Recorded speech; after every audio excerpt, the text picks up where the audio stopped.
ಹಣಮನರ್ slow and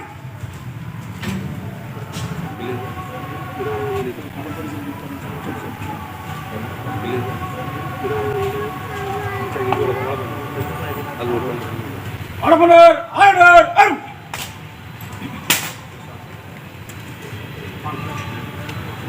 ಈಗ ಒಂದೇ ಮಾತ್ರ ಗೀತೆಯನ್ನು ಹಾಡಲಾಗುತ್ತದೆ.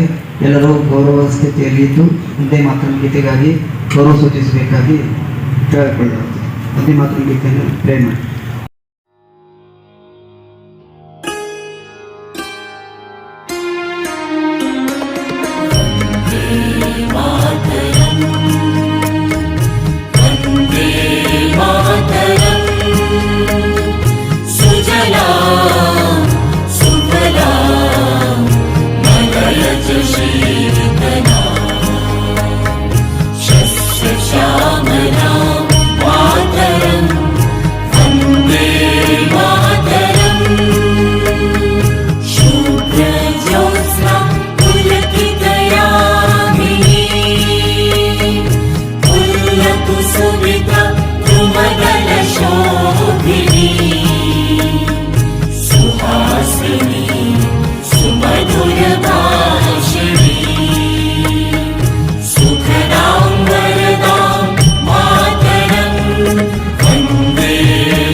ರೇಡ್ ಸಾವಧಾನ್. ಮುಂದಿನ ಧ್ವಜಾರೋಹಣ ಕಾರ್ಯಕ್ರಮವನ್ನು ತಾವು ನೆರವೇರಿಸಿಕೊಳ್ಬೇಕಂತ ಹೇಳಿ ತಮ್ಮಲ್ಲಿ ವಿನಂತಿಸಿದರು.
Import instruction, sir.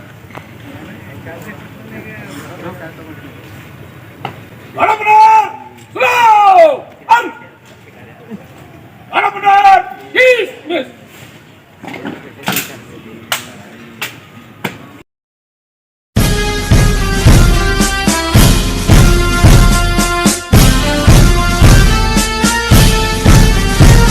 ಶುಭೋದಯ ಹಾಗೂ 80ನೇ ಸ್ವತಂತ್ರ ದಿನಾಚರಣೆಯ ಶುಭಾಶಯಗಳು.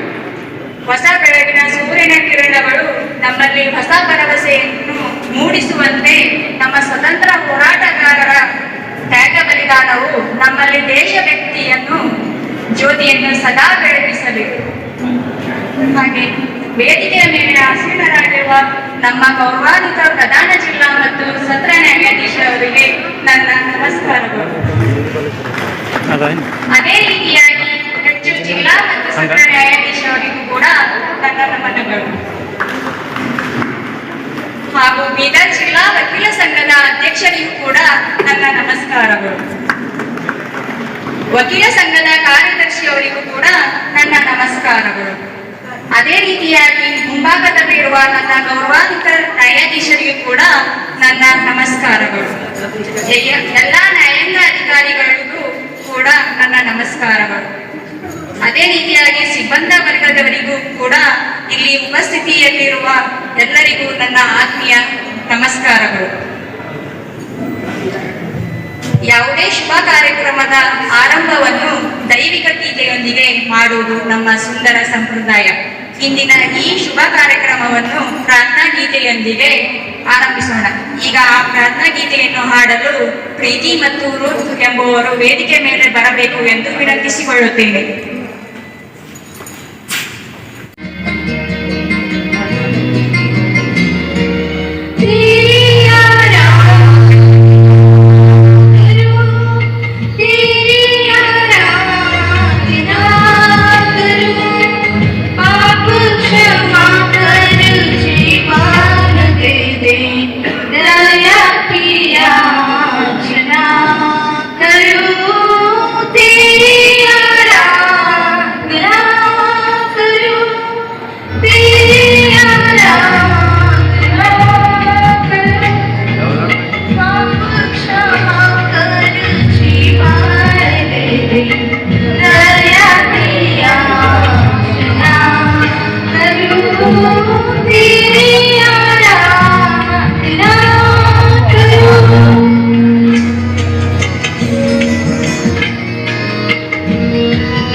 ಧನ್ಯವಾದಗಳು.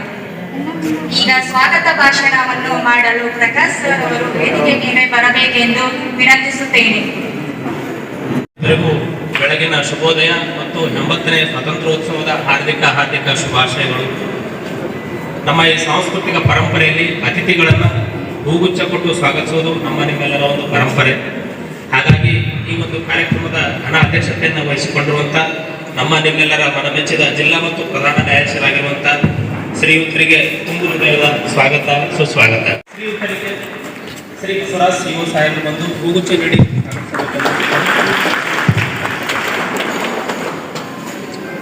ಹೂಗುಚ್ಛ ನೀಡಿದ ಸಿಒ ಸಾಹೇಬರಿಗೆ ತುಂಬು ಹೃದಯದ ಧನ್ಯವಾದಗಳು. ಅದೇ ರೀತಿ ಈ ಕಾರ್ಯಕ್ರಮದ ಮತ್ತೋರ್ವ ಅತಿಥಿಗಳಾದಂಥ ಹೆಚ್ಚುವರಿ ಜಿಲ್ಲಾ ಮತ್ತು ಸತ್ರ ನ್ಯಾಯಾಧೀಶರಾದಂಥ ಶ್ರೀಮತಿ ಮೇಡಮ್ ರವರಿಗೆ ಈ ಕಾರ್ಯಕ್ರಮಕ್ಕೆ ತುಂಬು ಹೃದಯದ ಸ್ವಾಗತವನ್ನು ಕೋರುತ್ತೇನೆ. ಶ್ರೀಯುತರಿಗೆ ಸಂಗೀತಾ ಮೇಡಮ್ ರವರು ಬಂದು ಹೂಗುಚ್ಛ ನೀಡಿ ಸ್ವಾಗತಿಸಬೇಕೆಂದು ವಿನಂತಿಸಿಕೊಳ್ಳುತ್ತೇನೆ. ಹೂಗುಚ್ಛ ನೀಡಿ ಸ್ವಾಗತಿಸಿದ ಮೇಡಮ್ ರವರಿಗೂ ತುಂಬ ಹೃದಯದ ಧನ್ಯವಾದಗಳು. ಅದೇ ರೀತಿ ವಕೀಲರ ಸಂಘದ ಅಧ್ಯಕ್ಷರಿಗೆ ಈ ಕಾರ್ಯಕ್ರಮಕ್ಕೆ ತುಂಬು ಹೃದಯದ ಸ್ವಾಗತವನ್ನು ಕೋರುತ್ತೇನೆ. ಅದೇ ರೀತಿ ಶ್ರೀಯುತರಿಗೆ ಶ್ರೀಮತಿ ಶಿವಕುಮಾರ್ ಸರ್ ಬಂದು ಸ್ವಾಗತವನ್ನು ಕೋರಬೇಕೆಂದು ಕೋರುತ್ತೇನೆ.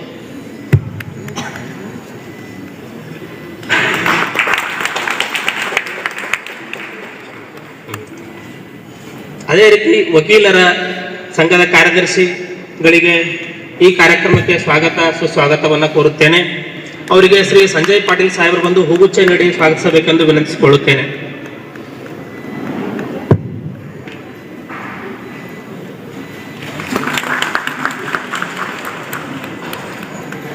ಅದೇ ರೀತಿ ಮತ್ತೋರ್ವ ಅತಿಥಿಗಳಾದಂಥ CJM ಸಾಹೇಬರಿಗೆ ಕೂಡ ಈ ಕಾರ್ಯಕ್ರಮಕ್ಕೆ ಸ್ವಾಗತವನ್ನು ಬಯಸುತ್ತೇನೆ. ಅವರಿಗೆ ಶ್ರೀ ಅನಿಲ್ ಕುಲಕರ್ಣಿ ಸಾಹೇಬರು ಬಂದು ಹೂಗುಚ್ಛ ಕೊಟ್ಟು ಸ್ವಾಗತಿಸಬೇಕೆಂದು ವಿನಂತಿಸಿಕೊಳ್ಳುತ್ತೇನೆ.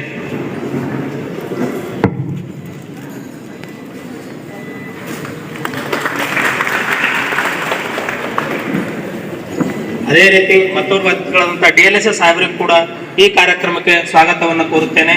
ಅವರಿಗೆ ಶ್ರೀ ವೆಂಕಟೇಶ್ ಡೋಂಗ್ರೆ ಸಾಹೇಬರು ಬಂದು ಹೂಗುಚ್ಛ ನೀಡಿ ಸ್ವಾಗತಿಸಬೇಕೆಂದು ವಿನಂತಿಸಿಕೊಳ್ಳುತ್ತೇನೆ.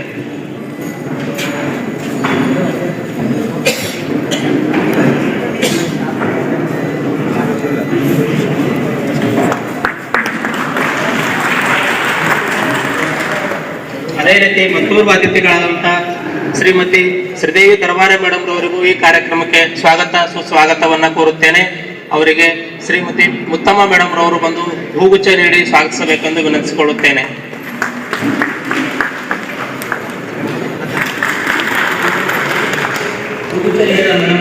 ಧನ್ಯವಾದಗಳು.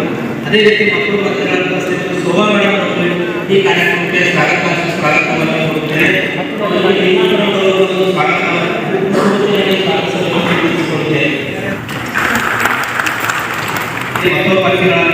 ಶ್ರೀ ದೇಶಭೂಷಣ್ ಚೌಧರಿ ಸಾಹೇಬರು ಕೂಡ ಈ ಕಾರ್ಯಕ್ರಮಕ್ಕೆ ಸ್ವಾಗತ ಸುಸ್ವಾಗತವನ್ನು ಕೋರುತ್ತೇನೆ. ಅವರಿಗೆ ಪುಷ್ಪಗುಚ್ಛ ನೀಡಿ ಸ್ವಾಗತಿಸಬೇಕೆಂದು ವಿನಂತಿಸಿಕೊಳ್ಳುತ್ತೇನೆ.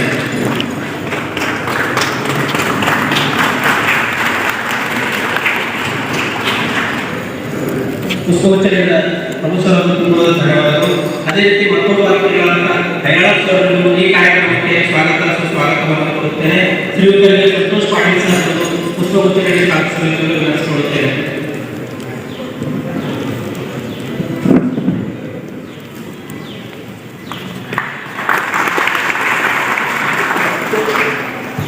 ಅದೇ ರೀತಿ ಮತ್ತೋರ್ವ ಅತಿಥಿಗಳಾದ ಲಕ್ಷ್ಮೀ ಮೇಡಮ್ ಅವರಿಗೆ ಈ ಕಾರ್ಯಕ್ರಮಕ್ಕೆ ಸ್ವಾಗತ ಸುಸ್ವಾಗತವನ್ನು ಕೋರುತ್ತೇನೆ. ಅವರಿಗೆ ಪುಷ್ಪಗುಚ್ಛ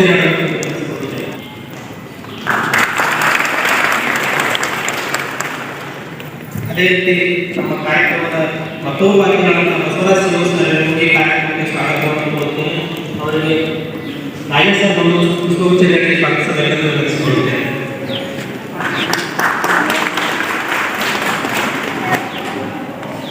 ಇಲ್ಲಿವರೆಗೆ ನಮಗೆ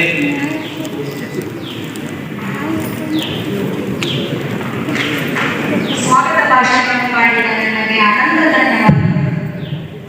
ಈ ಸುಂದರ ಮುಂಜಾನೆಯಲ್ಲಿ ದೇಶಭಕ್ತಿಯ ಭಾವನೆಯೊಂದಿಗೆ ನಾವೆಲ್ಲರೂ ಒಂದಾಗಿ ಸೇರಿರುವ ಈ ಶುಭ ಸಂದರ್ಭದಲ್ಲಿ ಎಲ್ಲರಿಗೂ ನನ್ನ ಪೂರ್ವಕ ಶುಭೋದಯ ಹಾಗೂ ಸ್ವತಂತ್ರ ದಿನಾಚರಣೆಯ ಶುಭಾಶಯಗಳು ಕೋರುತ್ತಾ, ಸ್ವತಂತ್ರರೆಂದರೆ ಕೇವಲ ಪ್ರಗತಿಯ ಆಳ್ವಿಕೆಯಿಂದ ಮುಕ್ತಿ ಪಡೆಯುವುದು ಅಲ್ಲ, ನಮ್ಮ ಸಂವಿಧಾನದ ಮೌಲ್ಯಗಳಾದ ನ್ಯಾಯ, ಸ್ವಾತಂತ್ರ್ಯ, ಸಮಾನತೆ ಮತ್ತು ಭ್ರಾತೃತ್ವವನ್ನು ಕಾಪಾಡುವುದು ನಮ್ಮೆಲ್ಲರ ಜವಾಬ್ದಾರಿಯಾಗಿದೆ. ಈ ಸಂದರ್ಭದಲ್ಲಿ ಸ್ವತಂತ್ರ ದಿನಾಚರಣೆಯನ್ನು ಕುರಿತು ತಮ್ಮ ಅಮೂಲ್ಯವಾದ ಸಂದೇಶವನ್ನು ನೀಡಿದ ನಮಗೆ ಪ್ರಧಾನ ಜಿಲ್ಲಾ ಮತ್ತು ಸತ್ರ ನ್ಯಾಯಾಧೀಶರು ಗೌರವಪೂರ್ವಕವಾಗಿ ಮಾಡಿಕೊಳ್ಳುತ್ತೇನೆ. 80ನೇ ವರ್ಷಕ್ಕೆ ಕಾಲಿಟ್ಟಿದ್ದೀವಿ. ಈಗಲೂ ಸಹಿತ ನಮ್ಗೆಲ್ಲರಿಗೂ ಭಾಷಣ ಸ್ವಾತಂತ್ರ್ಯ ದಿನಾಚರಣೆ ಬಗ್ಗೆ ಬೇಕಾಗಿದೆಯಾ ಅನ್ನೋ ವಿಚಾರನ ನಾವು ಎಲ್ಲರೂ ಯೋಚನೆ ಮಾಡಬೇಕು. ಇಷ್ಟು ವರ್ಷ ಕಳೆದರೂ ಕೂಡ ನಮಗೆ ಇದ್ರ ಬಗ್ಗೆ ಅರಿವಿನ ಅಗತ್ಯ ಇದೆ ಅಂತ ನನಗಂತೂ ಅನಿಸ್ತಾ ಇದೆ. ಯಾಕಂತಂದ್ರೆ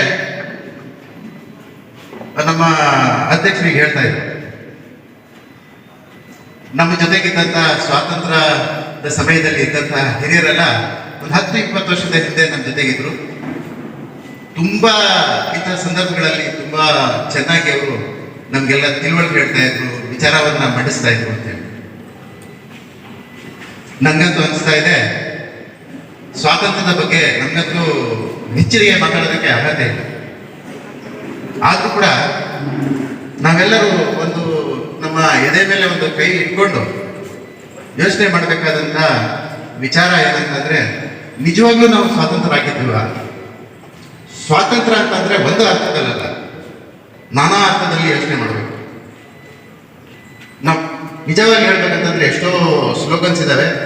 ಭೇದ ಭಾವ ಸೇ ಆಜಾದ್, ನಿಜವಾಗ್ಲೂ ಆಗಿದೆ ಅದು. ನಮಗೆಲ್ಲ ಬ್ರಿಟಿಷರ್ನ ನಮ್ಮ ಹಿರಿಯರೆಲ್ಲ ತ್ಯಾಗ ಬಲಿದಾನ ಎಲ್ಲ ಕೊಟ್ಟು ಓಡಿಸಿರೋದು ಸತ್ಯ. ಆದರೆ ಅವರ ನಿಜವಾದ ಉದ್ದೇಶ ಏನಿತ್ತು, ಕಾನ್ಸ್ಟಿಟ್ಯೂಷನ್ನ ಫ್ರೇಮ್ ಮಾಡಿದಂತಹ ಮಹಾನ್ ಭಾವರ ಅವರ ಉದ್ದೇಶ ಏನಾಗಿತ್ತು, ನಿಜವಾಗ್ಲೂ ನಾವೆಲ್ಲ ಅದನ್ನು ಸಾಧಿಸಿದೀವ ಅನ್ನೋದ್ರ ಬಗ್ಗೆ ನಾವು ಯೋಚನೆ ಮಾಡಬೇಕಾದಂತಹ ಪರಿಸ್ಥಿತಿ. ನಮ್ಮ ಸುತ್ತಮುತ್ತ ನೋಡ್ತಾ ಇರ್ಬೇಕಾದ್ರೆ ಈ ದಿನ ನಿಜವಾಗ್ಲೂ ನಾವು ಸ್ವತಂತ್ರ ಆಗಿದ್ದೇವೆ, ಆದ್ರೂ ಸಹಿತ ನಾವು ಎಲ್ಲಾ ಅರ್ಥದಲ್ಲಿ ಸ್ವತಂತ್ರರಾಗಿಲ್ಲ ಅಂತ ಹೇಳ್ಬಿಟ್ಟು ಖಂಡಿತವಾಗ್ಲೂ ನಾವು ಹೇಳಕ್ಕೆ ಬಯಸ್ತಾ ಇದ್ದೇವೆ. ನಾವು ಯಾವತ್ತೂ ನಮ್ಮ ಈ ಮೈಂಡ್ ಇಂದ ನಾವೆಲ್ಲರೂ ಒಂದೇ, ನಮ್ಮಲ್ಲಿ ಭೇದ ಭಾವ ಇಲ್ಲ, ನನ್ನ ಜೊತೆಯಲ್ಲಿರುವಂಥವ್ರು ಎಲ್ಲರೂ ಒಂದೇ ಅಂತ ಎಲ್ಲಿವರೆಗೂ ನಾವು ನಮ್ಮ ಮನಸ್ಸಲ್ಲಿ ನಮ್ಮ ಭಾವನೆ ಎಲ್ಲಿವರೆಗೂ ನಿಜವಾಗ್ಲೂ ನಮ್ಮ ಹೃದಯ ಅಂತರಾಳದಿಂದ ಭಾವನೆ ಹೊರಗಡೆ ಬರೋದಿಲ್ವೋ ಖಂಡಿತವಾಗ್ಲೂ ನಾವು ಸ್ವಾತಂತ್ರ್ಯ ಅಲ್ಲ ಅಂತ ನೆನ್ಬಿಟ್ಟೆ ನನ್ನ ಉದ್ದೇಶ. ನಾವೆಲ್ಲರೂ ನೋಡ್ತಾ ಇದ್ದೀವಿ, ಸಣ್ಣ ಪುಟ್ಟ ಚುನಾವಣೆ ನಡೀತಾ ಇರ್ತದೆ, ಎಲ್ಲವನ್ನೂ ಬಿಡೋಣ, ನಮ್ಮ ಕಣ್ಣು ಮುಂದೆ ನಡೆಯುವಂತಹ ನಮ್ಮ ವಕೀಲರ ಸಂಘಗಳಿಗೆ, ನಮ್ಮ ಏನು ವಕೀಲರ ಪರಿಷತ್ತುಗಳಿಗೆ ನಡೆಯುವಂತಹ ಚುನಾವಣೆಯನ್ನ ನೀವು ಸೂಕ್ಷ್ಮವಾಗಿ ಗಮನಿಸಬೇಕಾದ್ರೆ ಎಲ್ಲಾ ಹಂತದಲ್ಲೂ ಏನಿದೆ, ನನ್ನ ಜಾತಿಯವನು, ನನ್ನ ಧರ್ಮದವನು, ಇದನ್ನ ಬಿಟ್ರೆ ನಾವು ಬೇರೆ ಯೋಚನೆ ಮಾಡ್ತಾ ಇದ್ದೀವ? ನಾನಂತೂ ಖಡಾಖಂಡಿತವಾಗಿ ಹೇಳ್ತಾ ಇದ್ದೀನಿ, ಯಾವುದೇ ಕೆಳ ಹಂತದ ಚುನಾವಣೆಯಿಂದ ಹಿಡಿದು ಯಾವ ಹಂತದವರೆಗೆ ಬೇಕಾದ್ರೆ ಯೋಚನೆ ಮಾಡಿ, ನಾವು ಇಂಥ ವ್ಯಕ್ತಿನ ಆಯ್ಕೆ ಮಾಡಿದ್ರೆ ಒಳ್ಳೇದಾಗುತ್ತೆ, ಅವ್ನು ನಮ್ಮ ಪರವಾಗಿ ಕೆಲಸ ಮಾಡ್ತಾನೆ, ನಮ್ಮ ಭೇದ ಭಾವ ಬಿಟ್ಬಿಟ್ಟು ಒಳ್ಳೆ ವ್ಯಕ್ತಿ ನಮ್ಮ ಪರವಾಗಿ ಕೆಲಸ ಮಾಡ್ತಾನೆ ಅನ್ನೋದನ್ನ ನೋಡ್ಬಿಟ್ಟು ನಾವು ಅಂಥ ವ್ಯಕ್ತಿ ಆಯ್ಕೆ ಮಾಡ್ತಾ ಇದ್ದೀವಿ ಇಲ್ಲ. ಖಂಡಿತವಾಗ್ಲೂ ನಾನು ಹೇಳ್ತೀನಿ, ಖಂಡಿತವಾಗ್ಲೂ ನಾವು ಅದನ್ನ ಮಾಡ್ತಾ ಇದ್ದೀವಿ. ನಾವು ಜಾತಿನ ನೋಡ್ತಾ ಇದ್ದೀವಿ, ಧರ್ಮನ ನೋಡ್ತಾ ಇದ್ದೀವಿ, ಬೇರೆ ಬೇರೆ ಎಲ್ಲ ವಿಚಾರಗಳನ್ನ ನೋಡ್ತಾ ಇದ್ದೀವಿ. ಕೊನೆಗೆ ನಿಮ್ಗೆಲ್ಲರಿಗೂ ಎಲ್ಲರಿಗೂ ಗೊತ್ತಿರೋ ವಿಚಾರ ಅಂತಂದ್ರೆ ಕೊನೆಗೆ ನಮ್ಮ ಓಟುಗಳನ್ನ ನಾವು 500 ರೂಪಾಯಿಗೆ, 1000 ರೂಪಾಯಿಗೆ, 2000 ರೂಪಾಯಿಗಳಿಗೆ ಮಾರ್ತಾ ಇದ್ದೀವಿ, ಹೌದಲ್ವಾ? ಮಾರ್ತಾ ಇದ್ದೀವಿ. ಈಗ ನಮ್ಮ ಓಟನ್ನ ನಾವು 2000 ರೂಪಾಯಿ, 5000 ರೂಪಾಯಿಗೆ ಮಾರ್ಬಿಟ್ಟು ಒಬ್ಬ ವ್ಯಕ್ತಿಯನ್ನ ನಾವು ಆಯ್ಕೆ ಮಾಡಿ ನಮ್ಮನ್ನ ಆಳಕ್ಕೆ ಕಳಿಸ್ಬಿಟ್ರೆ ನಮ್ಗೆ ಏನ್ ನೈತಿಕ ಹಕ್ಕಿದೆ? ಅವ್ರಿಗೆ ನನ್ನ ಪರವಾಗಿ ನೀನು ಕೆಲಸ ಮಾಡುವಂತ ಹೇಳೋದಕ್ಕೆ ನಮ್ಗೆ ಏನ್ ಹಕ್ಕಿದೆ? ನೀವು ಕೇಳಿದ್ರೆ ಅವ್ರು ಹೇಳ್ತಾನೆ, ಏನಂತ ಹೇಳ್ತಾನೆ, ನಿನ್ನ ಓಟ್ ನಾನು ಕೊಂಡ್ಕೊಂಡಿದ್ದೀನಿ ಅಂತ ಹೇಳ್ತಾನೆ. ನಿನ್ಗೆ 5000 ಕೊಟ್ಟಿಲ್ವಾ? 5000 ಕೊಟ್ಟು ನೀನು ನನ್ನ ಓಟ್ ಹಾಕ್ಸ್ಕೊಂಡಿಲ್ವಾ ಅಂತ ಹೇಳ್ತಾನೆ, ಖಂಡಿತವಾಗ್ಲೂ ಹೇಳ್ತಾನೆ. ಅದು ಅವಾಗ ನಮ್ಗೆ ಹಕ್ಕೇನಿದೆ? ಎಲ್ಲಿವರೆಗೂ ನಾವು ನಮ್ಮ ವ್ಯಕ್ತಿಯನ್ನ ನೋಡ್ಬಿಟ್ಟು ಇವನು ನಮ್ಮ ಪರವಾಗಿ ಕೆಲಸ ಮಾಡ್ತಾನೆ ಅಂತ ಹೇಳ್ಬಿಟ್ಟು ಅನಿಸ್ಕೊಂಡು ನಾವು ಎಲ್ಲಿವರೆಗೂ ನಾವು ನಮ್ಮ ಹಕ್ಕನ್ನ ಚಲಾಯಿಸೋದಿಲ್ವೋ ಖಂಡಿತವಾಗ್ಲೂ ನಾವು ಸ್ವತಂತ್ರರಾಗಿದ್ದೀವಿ ಅಂತ ನನ್ಗಂತೂ ಅನ್ಸೋದೇ ಇಲ್ಲ. ಮತ್ತೊಂದು ಮುಖ್ಯ ವಿಚಾರ, ಸ್ವಾತಂತ್ರ್ಯ ಬಂದೋಗಿದೆ, ಬಹಳಷ್ಟು ಪ್ರಗತಿಯನ್ನು ಖಂಡಿತವಾಗ್ಲೂ ಸಾಧಿಸಿದ್ದೀವಿ. ಅದರಲ್ಲಿ ಎರಡನೇ ಮಾತೇ ಇಲ್ಲ. ಯಾಕಂತಂದ್ರೆ 1947ರ ಘಟ್ಟಕ್ಕೆ ನಾವು ಹೋಗಿ ಒಂದು ಸ್ವಲ್ಪ ನಮ್ಮ ಹಿಂದಿನ ಭಾರತವನ್ನ ನಾವು ಇಣುಕಿ ನೋಡಿ ಇವತ್ತಿನ ಸಮಯಕ್ಕೆ ನಾವು ಹೋಲಿಕೆ ಮಾಡಿಕೊಂಡ್ರೆ ಖಂಡಿತವಾಗ್ಲೂ ಮುಂದೆ ಬಂದಿದ್ದೀವಿ. ಮುಂದೆ ಬಂದಿರೋದ್ರಲ್ಲಿ ಯಾವುದೇ ಸಂಶಯ ಇಲ್ಲ. ಖಂಡಿತವಾಗಿಯೂ ಅದು ಯಾವುದೇ ಸರ್ಕಾರ ಇರಲಿ, ಯಾವುದೇ ರಾಜಕೀಯ ಇರಲಿ, ಬಂದು ಒಂದು ಅರ್ಧ ಮುಕ್ಕಾಲು ಭಾಗನ ತಿಂದರೂ ಕೂಡ ಒಂದು 25 ಭಾಗವನ್ನು ಕೆಲಸ ಮಾಡಿರ್ತಾರೆ. ಮಾಡಲೇಬೇಕಂತ ಕೆಲಸ ಅವ್ರಿಗೆ ಅನಿವಾರ್ಯ, ಅವ್ರನ್ನ ಆಯ್ಕೆ ಮಾಡಿ ಕಲಿಸೋದಂತ ಅನಿವಾರ್ಯ. ನೀವು ಎಲ್ಲಿವರೆಗೂ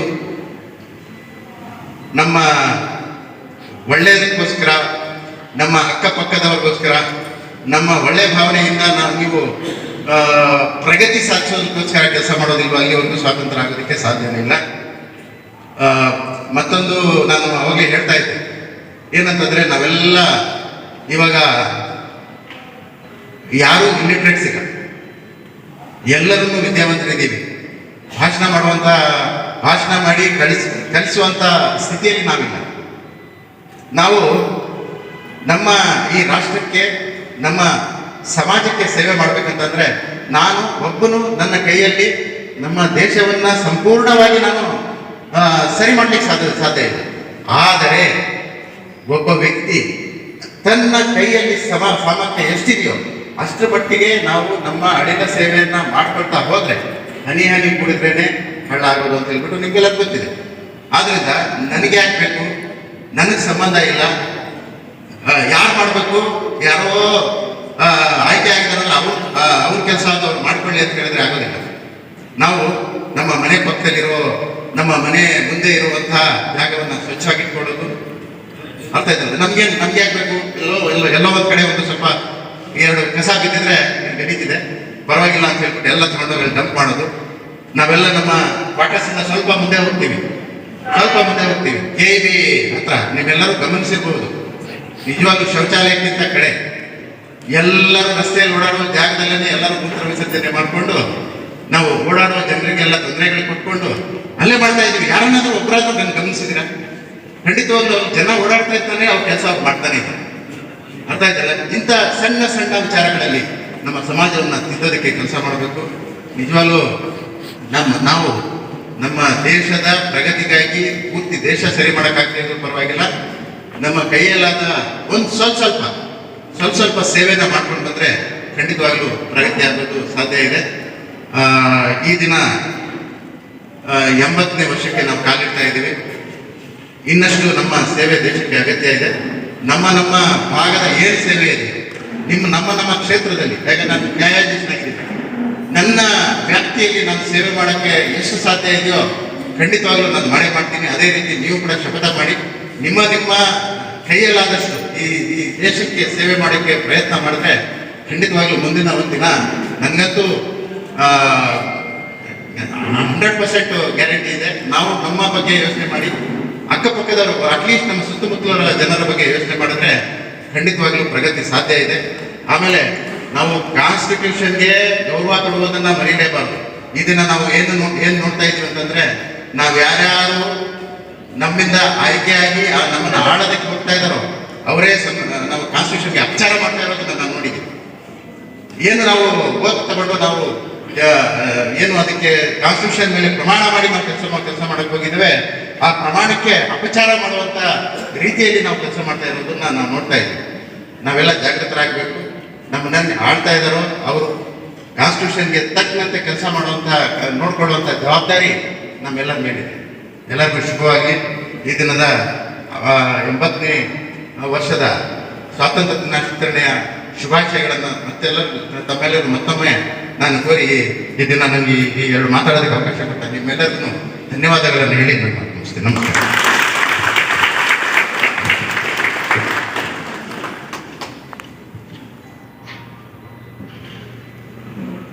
ಸ್ವತಂತ್ರ ಸಿಕ್ಕಿಲ್ಲ, ಇನ್ನು ಸ್ವಲ್ಪ ಸಿಕ್ಕಿದೆ, ಇನ್ನೂ ಸಿಗಬೇಕು ಎಂಬುದರ ಬಗ್ಗೆ ಅರ್ಥಪೂರ್ಣವಾಗಿ ತಮ್ಮ ಪ್ರೇರಣಾದಾಯಕ ಮತ್ತು ಸಂದೇಶಕ್ಕಾಗಿ ಹೃತ್ಪೂರ್ವಕ ಧನ್ಯವಾದಗಳು. ಜಿಲ್ಲಾ ಸತ್ರ ನ್ಯಾಯಾಧೀಶರು ಕೂಡ ಈ ದಿನವನ್ನು ಒಂದೆರಡು ಮಾತನಾಡಬೇಕಾಗಿ ನಡೆಸಿಕೊಳ್ಳುತ್ತೇನೆ. ಎಲ್ಲರಿಗೂ ಶುಭ ಮುಂಜಾನೆಗಳು. ವೇದಿಕೆಯ ಮೇಲೆ ಆಸೀನರಾಗಿರುವಂತಹ ಗೌರವಾನ್ವಿತ ಪ್ರಧಾನ ಜಿಲ್ಲಾ ಮತ್ತು ಸತ್ರ ನ್ಯಾಯಾಧೀಶರೇ, ಬೀದರ್ ವಕೀಲರ ಸಂಘದ ಅಧ್ಯಕ್ಷರೇ ಹಾಗೂ ಕಾರ್ಯದರ್ಶಿಗಳೇ, ಇಲ್ಲಿ ನೆರೆದಿರುವ ಎಲ್ಲ ನನ್ನ ಸಹೋದರ ಸಹೋದರಿ ನ್ಯಾಯಾಧೀಶರೇ, ಹಿರಿಯ ಹಾಗೂ ಕಿರಿಯ ವಕೀಲರೇ ಮತ್ತು ನಮ್ಮ ನ್ಯಾಯಾಲಯದ ನೆಚ್ಚಿನ ಸಿಬ್ಬಂದಿಗಳೇ, ನಮ್ಮ ಪ್ರಧಾನ ಜಿಲ್ಲಾ ಮತ್ತು ಸತ್ರ ನ್ಯಾಯಾಧೀಶರು ಅವರು ಬಹಳಷ್ಟು ವಿಚಾರಗಳನ್ನು ಈಗಾಗಲೇ ಹೇಳಿದ್ದಾರೆ. ಅದಕ್ಕಿಂತ ಮೊದಲನೇದಾಗಿ ಎಲ್ಲರಿಗೂ 80ನೇ ವರ್ಷದ ಸ್ವಾತಂತ್ರ್ಯ ದಿನಾಚರಣೆಯ ಹಾರ್ದಿಕ ಶುಭಾಶಯಗಳು.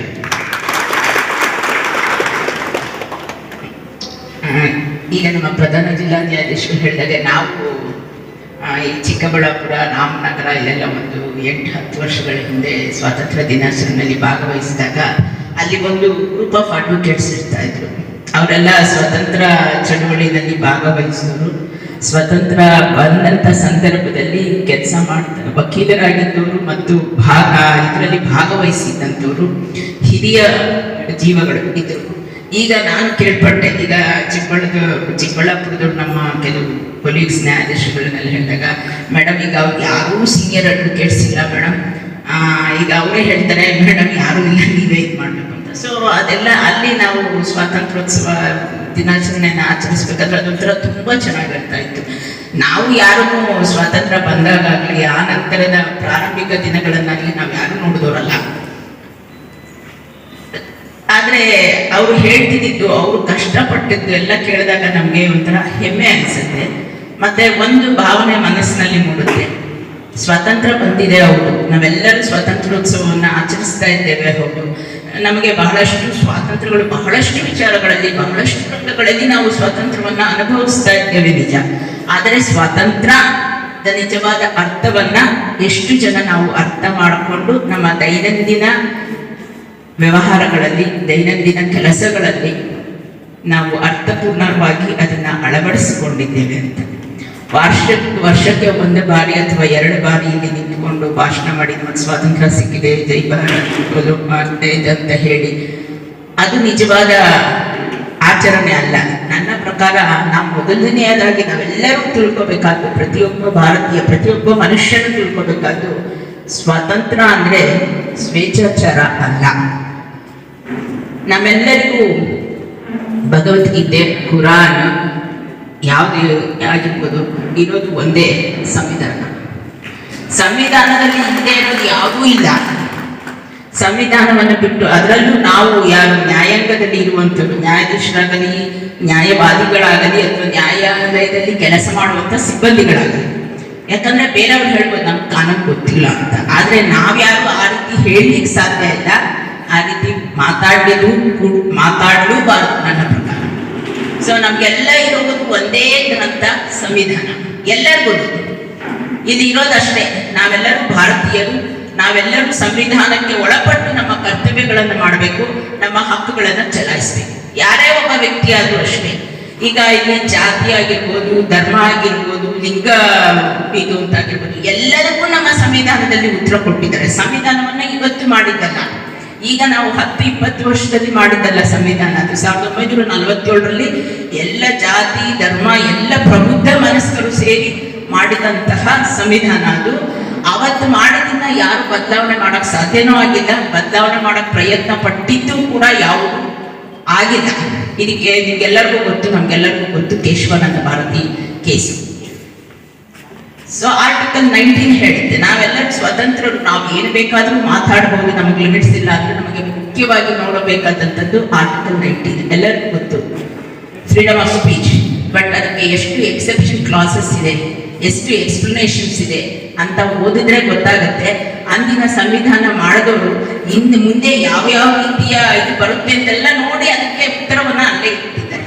ಅದೇ ರೀತಿ ಆರ್ಟಿಕಲ್ 15, ಆರ್ಟಿಕಲ್ 16, ಆರ್ಟಿಕಲ್ 26, ಆರ್ಟಿಕಲ್ 17 ಇವೆಲ್ಲವನ್ನು ನಾವು ಓದ್ಕೊಂಡಾಗ, ಅದೆಲ್ಲವನ್ನು ಒಟ್ಟಿಗೆ ಓದಿದಾಗ, ಅಲಾಂಗ್ ವಿತ್ ಆರ್ಟಿಕಲ್ 14 ನಾವೇನು ಹೆಚ್ಚಿಗೆ ಮಾತಾಡೋ ಅಗತ್ಯನೇ ಇಲ್ಲ.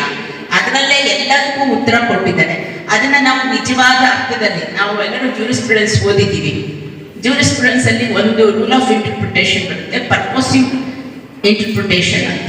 ಯಾವುದೇ ಕಾನೂನನ್ನ ನಾವು ಓದಬೇಕಾದ್ರೆ ಅದ್ರ ಹಿಂದೆ ಏನು ಉದ್ದೇಶ ಇದೆ, ಯಾವ ಉದ್ದೇಶದಿಂದ ಆ ಕಾನೂನನ್ನ ಮಾಡಿದ್ದಾರೆ ಅಂತ ತಿಳ್ಕೊಂಡು ಆ ಇದರಲ್ಲಿ ನಾವು ಅದನ್ನ ಅರ್ಥೈಸಬೇಕು, ವ್ಯಾಖ್ಯಾನಿಸಬೇಕು ಅಂತ ಹೇಳ್ತೀವಿ. ನಾವು ಅದನ್ನ ಗಮನದಲ್ಲಿ ಇಟ್ಟುಕೊಂಡು ಪ್ರತಿಯೊಬ್ಬರು ನಾವು ನಮ್ಮ ಕೆಲಸಗಳನ್ನ ಮಾಡಿದ್ರೆ ಸಾಕು. ಇನ್ನೊಬ್ರು ಮಾಡ್ತಾರೋ ಇಲ್ವೋ ನೋಡೋದು ಬೇಡ. ನಾನು ಇಲ್ಲಿ ಒಬ್ಬ ನ್ಯಾಯಾಧೀಶರಾಗಿ ಕೂತ್ಕೊಂಡು ನನ್ನ ದಿನಚರಿಯ ಕೆಲಸದಲ್ಲಿ ಏನಿದೆ ಅದನ್ನ ನಾನು ಎಷ್ಟರ ಮಟ್ಟಿಗೆ ಮನಸ್ಪೂರ್ವಕವಾಗಿ ಸಂವಿಧಾನ ಕಾನೂನು ಬದ್ಧತೆಯಿಂದ ನಾನು ನನ್ನ ಕೆಲಸ ಮಾಡ್ತೇನೆ. ಇಷ್ಟು ಮಾಡಿದ್ರೆ ಸಾಕು. ನಾವು ಇನ್ನೇನು ದೇಶಕ್ಕೆ ದೊಡ್ಡ ದೊಡ್ಡ ಸೇವೆ ಮಾಡಬೇಕು, ಭಾಷಣ ಮಾಡಬೇಕು, ಎಲ್ಲೋ ಹೋಗಿ ಏನೋ ಹೇಳಬೇಕು, ಎಲ್ಲೋ ಕಾರ್ಯಕ್ರಮಗಳಿಗೆ ಹೋಗ್ಬೇಕು, ಅಲ್ಲಿ ಇಷ್ಟು ಕೆಲಸ ಮಾಡಬೇಕು ಏನು ಬೇಡ.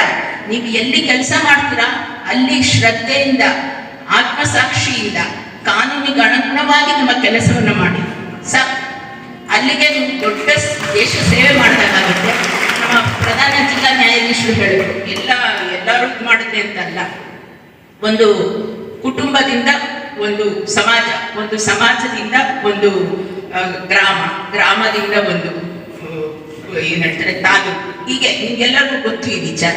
ಡಿಸೆಂಟ್ರಲೈಸೇಷನ್ ಮಾಡಿದ್ದು ಉದ್ದೇಶ ಕೂಡ ಅದೇನೆ. ಸೊ ಅಲ್ಲಲ್ಲಿ ನಾವು ನಮ್ಮ ಕೆಲಸವನ್ನ ಶ್ರದ್ಧೆಯಿಂದ ಮಾಡಿದ್ರೆ ಬೇರೇನು ಬೇಡ. ಮತ್ತೆ ನಾವು ಒಂದು ಸ್ವಾತಂತ್ರ್ಯ ಅಂದ್ರೆ ಸ್ವೇಚ್ಛಾಚಾರ ಅಲ್ಲ. ಮೂಲಭೂತ ಹಕ್ಕುಗಳಿವೆ, ಮೂಲಭೂತ ಕರ್ತವ್ಯಗಳಿವೆ.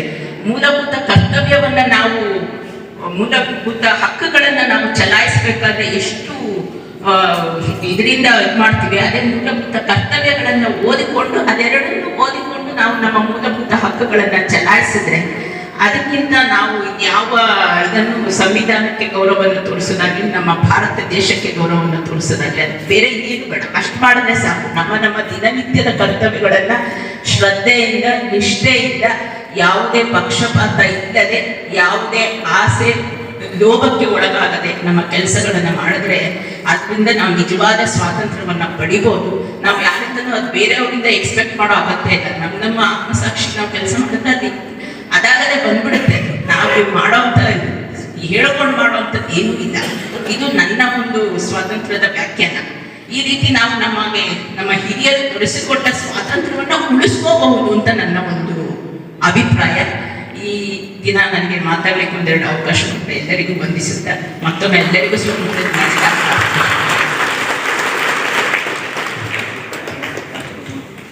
ಹಾಗಾಗಿ ಹೆಚ್ಚುವರಿ ಜಿಲ್ಲಾ ಮತ್ತು ಸತ್ರ ನ್ಯಾಯಾಧೀಶರಿಗೆ ಧನ್ಯವಾದಗಳು. ವಕೀಲ ಸಂಘದ ಜಿಲ್ಲಾ ಅಧ್ಯಕ್ಷರು ಕೂಡ ಈ ವೇದಿಕೆಯ ಮೇಲೆ ಬಂದು ತಮ್ಮ ಮಾತುಗಳನ್ನು ಆಡಬೇಕಾಗಿ ವಿನಂತಿಸಿಕೊಳ್ಳುತ್ತೇವೆ. ವೇದಿಕೆ ಮೇಲೆ ಉಪಸ್ಥಿತರಿರುವಂತಹ ಜಿಲ್ಲಾ ಪ್ರಧಾನ ಮತ್ತು ಹೆಚ್ಚುವರಿ ಜಿಲ್ಲಾ ನ್ಯಾಯಾಧೀಶರು, ಜಿಲ್ಲಾ ಮತ್ತು ಸತ್ರ ನ್ಯಾಯಾಧೀಶರೇ ಮತ್ತು ಇಲ್ಲಿ ಉಪಸ್ಥಿತರಿರುವಂಥ ಎಲ್ಲ ನನ್ನ ಗೌರವಿತ ನ್ಯಾಯಾಧೀಶರೇ ಮತ್ತು ಎಲ್ಲ ನನ್ನ ಗೌರವಾನ್ವಿತ ವಕೀಲ ಬಾಂಧವರೇ ಮತ್ತು ಸಿಬ್ಬಂದಿ ವರ್ಗದವರೇ ಮತ್ತು ನ್ಯಾಯಾಂಗ ಇಲಾಖೆಯ ಮತ್ತು ನ್ಯಾಯಾಧೀಶರ ಕುಟುಂಬದ ಸದಸ್ಯರೇ, ಈ ಶುಭ ದಿನದಂದು 80ನೇ ಇಂಡಿಪೆಂಡೆನ್ಸ್ ಡೇ ಆಚರಣೆ ಮಾಡ್ತಾ ಇದ್ದೇವೆ. ತಮ್ಮೆಲ್ಲರಿಗೂ ಶುಭ ಹಾರೈಸ್ತೇನೆ. ಈ ಶುಭ ದಿನದಂದು ನಾನು ಕೆಲವು ವಿಚಾರಗಳನ್ನು ಹೇಳಲು ಇಚ್ಛಿಸ್ತೇನೆ. ಸ್ವಾತಂತ್ರ್ಯ ಪಡೆಯಲು ಸ್ವಾತಂತ್ರ್ಯ ಸಂಗ್ರಾಮದಲ್ಲಿ ಅನೇಕ ಮಹನೀಯರು ತಮ್ಮ ಪ್ರಾಣ ತ್ಯಾಗ ಮಾಡಿದ್ದಾರೆ, ಹೋರಾಟ ಮಾಡಿದ್ದಾರೆ. ಅದರಲ್ಲಿ ಕೆಲವು ಜನ ಮುಂಚೂಣಿಯಲ್ಲಿದ್ದಾರೆ. ಜವಾಹರ್ಲಾಲ್ ನೆಹರು ಆಗಿರ್ಬೋದು, ಮಹಾತ್ಮ ಗಾಂಧೀಜಿಯವರು ಆಗಿರ್ಬೋದು. ಸುಮಾರು ಜವಾಹರ್ಲಾಲ್ ನೆಹರು ಅವರು 30-35 ವರ್ಷಗಳವರೆಗೆ ಸತತವಾಗಿ ಸ್ವಾತಂತ್ರ್ಯ ಸಂಗ್ರಾಮದಲ್ಲಿ ಭಾಗವಹಿಸಿದರು. ಅವರು ಒಟ್ಟಾರೆ ಅವರು ಸೆರೆಮನೆ ವಾಸ ಅನುಭವಿಸಿದವರು 9 ವರ್ಷಕ್ಕಿಂತ, ಕೌಂಟ್ ಮಾಡಿದರೆ 9 ವರ್ಷಗಳಿಗಿಂತ ಜಾಸ್ತಿ ಆಗುತ್ತೆ.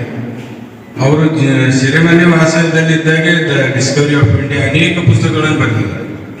ಅದೇ ರೀತಿ ಮಹಾತ್ಮ ಗಾಂಧೀಜಿಯವರು ಕೂಡ ಅನೇಕ ದಿವಸಗಳವರೆಗೆ ಸೆರೆಮನೆ ವಾಸ ಅನುಭವಿಸಿದ್ದಾರೆ. ವಿವಿಧ ಸಂದರ್ಭಗಳಲ್ಲಿ ಅವರು ಒಟ್ಟಾರೆ ಸೆರೆಮನೆ ವಾಸ ಎಷ್ಟು ಅನುಭವಿಸ್ತಾರೆ ಅಂತ ಕ್ಯಾಲ್ಕುಲೇಟ್ ಮಾಡಿದರೆ 6 ವರ್ಷಗಳ ಮೇಲ್ಪಟ್ಟಾಗುತ್ತೆ. ಅದೇ ರೀತಿ ಅನೇಕ ಜನ ಸ್ವಾತಂತ್ರ್ಯ ಸೇನಾನಿಗಳು ಸೆರೆಮನೆ ವಾಸ ಅನುಭವಿಸಿದ್ದಾರೆ.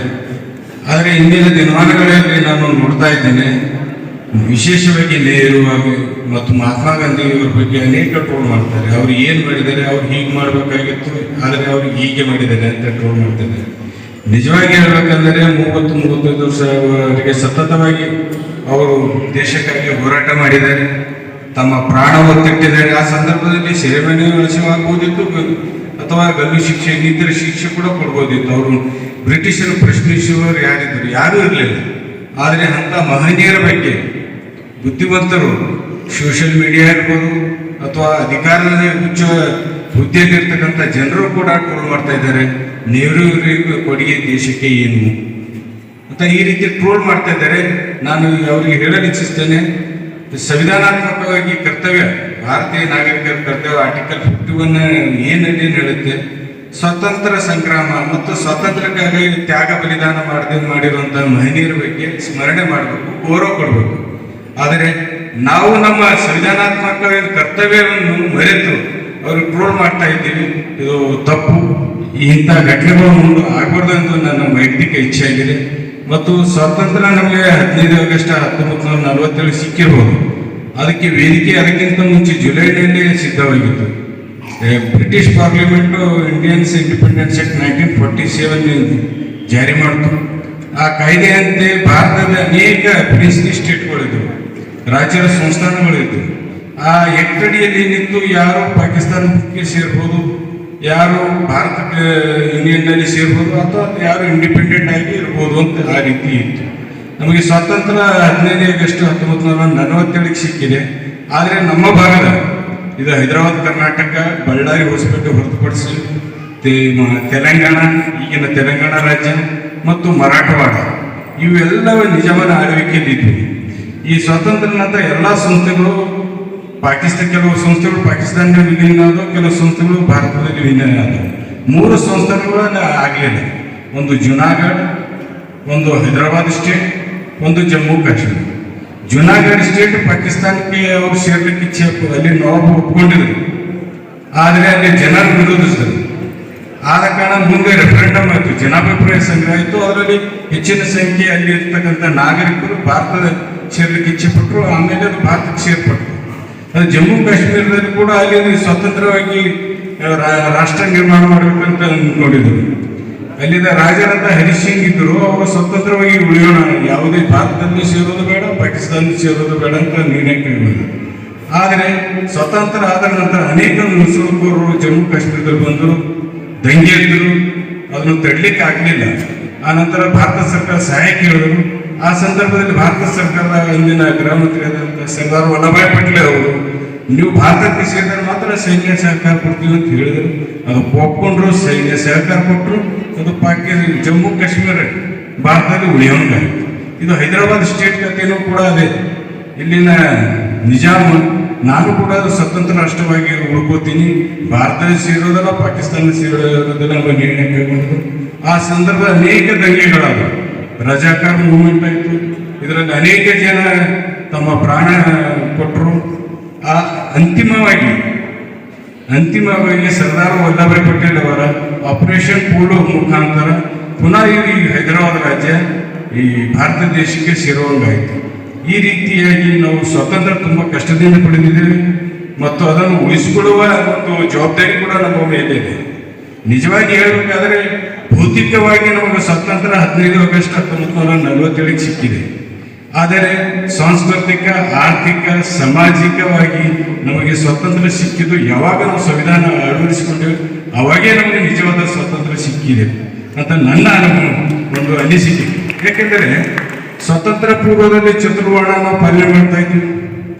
ಅನೇಕ ತುಳಿತಕ್ಕೆ ಒಳಗಾದಂಥ ಸಮಾಜಗಳಿಗೆ ಸಮಾನತೆ ಇರಲಿಲ್ಲ, ಸ್ವಾತಂತ್ರ್ಯ ಇರಲಿಲ್ಲ, ಓದೋ ಶಿಕ್ಷಣ ಪಡೆಯುವ ಅಧಿಕಾರ ಇಲ್ಲ, ಕುಲಕಸಬು ಬಿಟ್ಟು ಬೇರೆ ಕುಲಕಸಬು ಮಾಡುವಂಥ ಅಧಿಕಾರ ಇರಲಿಲ್ಲ.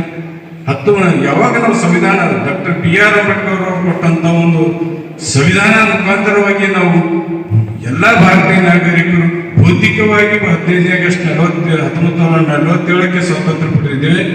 ಸಾಮಾಜಿಕ, ಆರ್ಥಿಕ, ಶೈಕ್ಷಣಿಕ ಎಲ್ಲ ರಂಗದಲ್ಲಿ ನಿಜವಾಗಿ ನಮಗೆ ಸ್ವಾತಂತ್ರ್ಯ ಸಿಕ್ಕಿದ್ದು ಯಾವಾಗ ಸಂವಿಧಾನ ಅಳವಡಿಸಿಕೊಂಡೆ ಅವಾಗೇ ನಮಗೆ ಸ್ವಾತಂತ್ರ್ಯ ಸಿಕ್ಕಿದೆ. ಹೀಗಾಗಿ ನಾವು ಸ್ವಾತಂತ್ರ್ಯ ಸೇನಾನಿಗಳನ್ನು ಸ್ಮರಿಸಿಕೊಳ್ಳಬೇಕು ಮತ್ತು ಸಂವಿಧಾನ ಕೊಟ್ಟಂತ ಮಹಿಳೆಯರಾದಂಥ ಡ್ರಾಫ್ಟ್ ಕಮಿಟಿ ಸದಸ್ಯರು ಇರ್ಬೋದು, ವಿಶೇಷವಾಗಿ BR ಅಂಬೇಡ್ಕರ್ ಅವರು, ಅವರಿಲ್ಲ ಅಂದರೆ ನಾವು ಈ ಸ್ವಾತಂತ್ರ್ಯ ನಮಗೆ ಏನು ಕೆಲಸಕ್ಕೆ ಬರ್ತಾ ಇಲ್ಲ. ಹೀಗಾಗಿ ಇಂಥ ಮಹನೀಯರನ್ನು ನಾವು ಈ ಸುಸಂದರ್ಭದಲ್ಲಿ, ಯಾಕೆಂದರೆ ಬೇರೆ ದಿನಗಳಲ್ಲಿ ನಮಗೆ ನೆನಪಿಸ್ಕೊಳ್ಳೋಕೆ ಸಂದರ್ಭ ಇರೋದಿಲ್ಲ. ಈ 15 ಆಗಸ್ಟ್ 26ನೇ ಜನವರಿ ಈ ಸುಸಂದರ್ಭದಲ್ಲಿ ಅವರನ್ನು ನಾವು ನೆನೆಸ್ಕೊಳ್ಬೇಕಾಗ್ತದೆ. ಹೀಗಾಗಿ ಅನೇಕ ಕಷ್ಟಪಟ್ಟು ಸ್ವಾತಂತ್ರ್ಯ ಸಿಕ್ಕಿದೆ. ಈ ಸ್ವಾತಂತ್ರ್ಯ ಉಳಿಸ್ಕೊಳ್ಬೇಕಾಗಿದೆ. ಯಾಕೆ ಸ್ವಾತಂತ್ರ್ಯ ಸಂಗ್ರಾಮದಲ್ಲಿ ವಕೀಲರು ಮುಂಚೂಣಿಯಲ್ಲಿದ್ದರು. ಅದೇ ರೀತಿ ಇಂದಿನ ದಿನಮಾನಗಳಲ್ಲಿ ನಾವು ನೋಡ್ತಾ ಇದ್ದೀವಿ, ನಮಗೆ ಸ್ವಾತಂತ್ರ್ಯ ಸಿಕ್ಕಿದೆ, ಆದರೆ ಸಮಾಜದಲ್ಲಿ ಭ್ರಷ್ಟಾಚಾರ ಜಾಸ್ತಿಯಾಗಿದೆ, ಅನೇಕ ರೀತಿಯ ತೊಂದರೆ ಆಗ್ತಾ ಇದೆ. ಈ ಸಂದರ್ಭದಲ್ಲಿ ಕೂಡ ನಮ್ಮ ವಕೀಲ ಬಾಂಧವರು ಹೇಗೆ ಸ್ವತಂತ್ರ ಸಂಘ ಮುಂಚೂಣಿಯಲ್ಲಿ ಕೆಲಸ ಮಾಡಿದ್ದಾರೆ. ಕೇವಲ ನಮ್ಮ ವೃತ್ತಿಗಷ್ಟೇ ಸೀಮಿತಗೊಳಿಸಬಾರ್ದು. ನಾವು ಕೂಡ ಇಂಥ ಸಮಾಜದಲ್ಲಿ ಆಗ್ತಕ್ಕಂಥ ಅನ್ಯಾಯ ವಿರುದ್ಧ ಧ್ವನಿ ಎತ್ತಬೇಕು ಮತ್ತು ಸಮಾಜಮುಖಿಯಾಗಿ ನಾವು ಕೆಲಸ ಮಾಡಬೇಕು ಅಂತ ನಾನು ಹೇಳಲು ಇಚ್ಛಿಸ್ತೇನೆ. ಮತ್ತು ಇಂದಿನ ದಿನಮಾನಗಳಲ್ಲಿ ಆಕ್ಟಿವ್ ಆಗಿದೆ, ಪ್ರೋ ಆಕ್ಟಿವ್ ಜುಡಿಷಿಯರಿ ಇದೆ. ನ್ಯಾಯಾಂಗ ಏನಿದೆ ತುಂಬಾ ಎಫೆಕ್ಟಿವ್ ಆಗಿ ಕೆಲಸ ಮಾಡ್ತಾ ಇದೆ. ಅನೇಕ ಸಂದರ್ಭಗಳಲ್ಲಿ ನೋಡ್ತಾ ಇದ್ದೀವಿ ನಾವು. ಅನೇಕ ಜಜ್ಮೆಂಟ್, ಸುಪ್ರೀಂ ಕೋರ್ಟ್ ಜಜ್ಮೆಂಟ್ಗಳು ಜನರ ಜೀವನವನ್ನೇ ಬದಲಾವಣೆ ಮಾಡಿಬಿಟ್ಟಿದೆ. ಅನೇಕ ರೀತಿ ಯಾವಾಗ ಒಂದು ವ್ಯಕ್ತಿಯ ಮೂಲಭೂತ ಹಕ್ಕು ಮೇಲೆ ಪ್ರಹಾರ ಆಗುತ್ತೆ ಅಂತ ಸಂದರ್ಭದಲ್ಲಿ ಸುಪ್ರೀಂ ಕೋರ್ಟು ಮತ್ತು ಉಚ್ಚ ನ್ಯಾಯಾಲಯಗಳು ತುಂಬಾ ಆಕ್ಟಿವ್ ಆಗಿ ಜನರ ಒಂದು ಮೂಲಭೂತ ಹಕ್ಕು ಕಾಪಾಡುವಲ್ಲಿ ಅನೇಕ ತೀರ್ಪುಗಳನ್ನು ನೀಡಿ ಜನರಿಗೆ ಒಂದು ಸಮಾನತೆ ಮತ್ತು ಮೂಲಭೂತ ಹಕ್ಕುಗಳು ಕಾಪಾಡಲು ಸಹಕಾರಿಯಾಗಿದೆ. ಈ ಸುಸಂದರ್ಭದಲ್ಲಿ ಮತ್ತೊಮ್ಮೆ ಈ ದೇಶಕ್ಕೆ ಸ್ವಾತಂತ್ರ್ಯ ಕೊಡುವಗೋಸ್ಕರ ಪ್ರಾಣ ತೆತ್ತಂತ ನಮ್ಮ ಎಲ್ಲ ಮಹನೀಯರು ಅವರಿಗೆ ಅವರ ಆತ್ಮಕ್ಕೆ ಶಾಂತಿ ಸಿಗಲಿ ಮತ್ತು ಅವರ ಚಿರಋಣಿಯಾಗಿದ್ದೇವೆ. ಅವರಿಂದಲೇ ನಾವು ಇದು ಸ್ವಾತಂತ್ರ್ಯ ಪಡೆದು ಇವತ್ತು ನಾವು ಈ ಸ್ವತಂತ್ರ ಭಾರತದಲ್ಲಿ ಜೀವನ ಮಾಡ್ತಾ ಇದ್ದೇವೆ. ಹೀಗಾಗಿ ಎಲ್ಲರಿಗೂ ಮತ್ತೊಮ್ಮೆ ಸ್ವತಂತ್ರ ದಿವಸದ ಶುಭಾಶಯಗಳು ತಿಳಿಸಿ ನನ್ನ ಮಾತುಗಳಿಗೆ ವಿದಾಯ ಹೇಳುತ್ತೇನೆ. ಇಂದಿನ ದಿನದ ಕುರಿತು ಮಾತನಾಡಿದ ಬೀದರ್ ವಕೀಲ ಸಂಘದ ಅಧ್ಯಕ್ಷರಿಗೂ ಧನ್ಯವಾದಗಳು. ಪ್ರತಿಭೆಗೆ ಪ್ರೋತ್ಸಾಹ ಸಿಕ್ಕಾಗ ಸಾಧನೆಗೆ ಇನ್ನಷ್ಟು ರೆಕ್ಕೆಗಳು ಬರುತ್ತವೆ. ಇದೀಗ ಎಲ್ಲರೂ ಕಾಯುತ್ತಿರುವ ನಮ್ಮ ಕಾರ್ಯಕ್ರಮದ ಮತ್ತೊಂದು ವಿಶೇಷ ಕ್ಷಣ ಬಹುಮಾನ ವಿತರಣಾ ಸಮಾರಂಭ. ಸ್ಪರ್ಧೆಯಲ್ಲಿ ಭಾಗವಹಿಸಿದ ಪ್ರತಿಯೊಬ್ಬರಿಗೂ ಅಭಿನಂದನೆಗೆ ಅರ್ಹರು. ಆದರೆ ಇಂದು ತಮ್ಮ ಪ್ರತಿಭೆ ಮತ್ತು ಪರಿಶ್ರಮದಿಂದ ವಿಜಯ ಸಾಧಿಸಿದ ನಮ್ಮ ವಿಜೇತರನ್ನು ಗೌರವಿಸುವ ಸಮಯ ಬಂದಿದೆ. ಸ್ವತಂತ್ರ ದಿನಾಚರಣೆಯ ಅಂಗವಾಗಿ ನಮ್ಮ ಜಿಲ್ಲಾ ನ್ಯಾಯಾಲಯದಲ್ಲಿ ಅಧಿಕಾರಿ ಹಾಗೂ ಸಿಬ್ಬಂದಿ ವರ್ಗದವರಿಗಾಗಿ ವಿವಿಧ ಕ್ರೀಡಾಕೂಟಗಳನ್ನು ಆಯೋಜಿಸಲಾಗಿದೆ.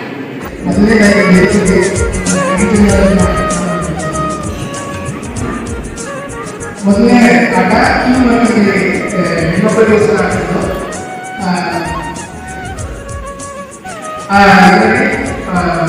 ವಿಜಯಶಾಲಿಯಾಗಿ ಪೂರ್ಣಿಮಾ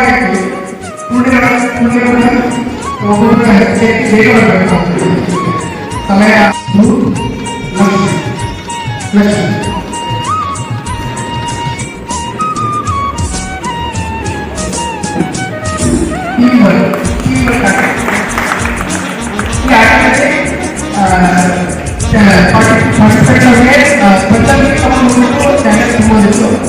ಆ ಆಟಕ್ಕೆ ಮೊದಲನೇ ಸ್ಥಾನ ಬಂದಿದೆ.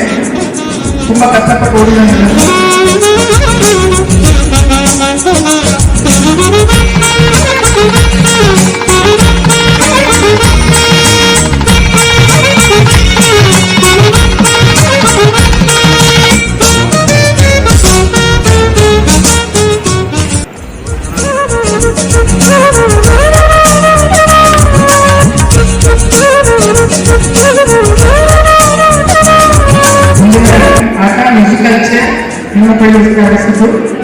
ಮೊದಲನೇ ಸ್ಥಾನ ಹಿಂಗ್ಲಸ ಮೇಡಮ್, ದ್ವಿತೀಯ ಸ್ಥಾನ ದಸರಾ ಮೇಡಮ್, ಮೂರನೇ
ಸರ್ ಅವರಿಗೆ ಕಳಿಸಿ ಸರ್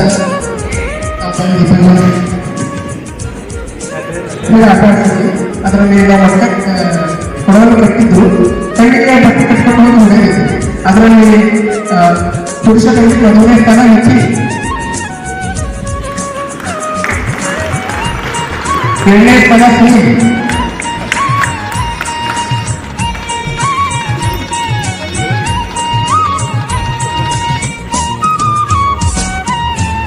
3ನೇ ಸ್ಥಾನ ಸಿದ್ದಪ್ಪ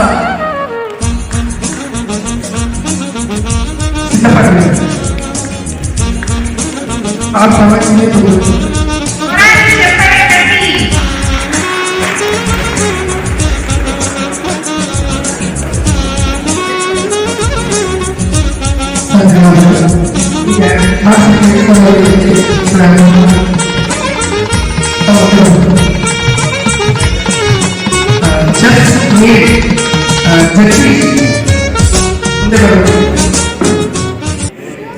ಎರಡನೇ ಸ್ಥಾನ ಜಗದೀಶ್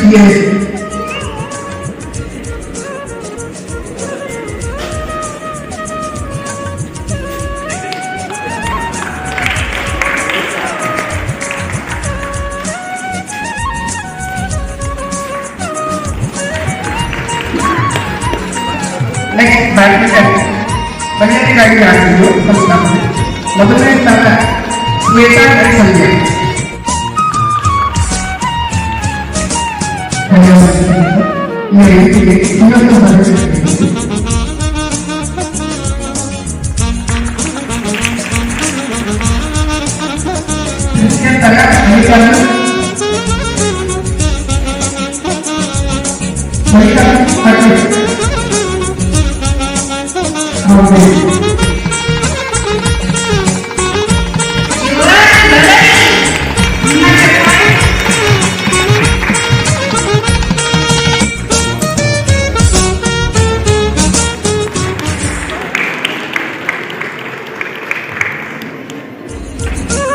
बैडमिंटन में अभिषेक एंड पार्थ ಮೊದಲನೇ ಸ್ಥಾನ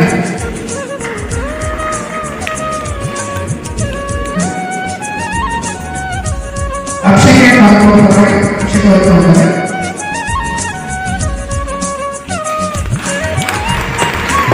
ದ್ವಿತೀಯ ಸ್ಥಾನ ಪ್ರಶಾಂತ್ ಶೆಟ್ಟಿ ಮಾಡಿ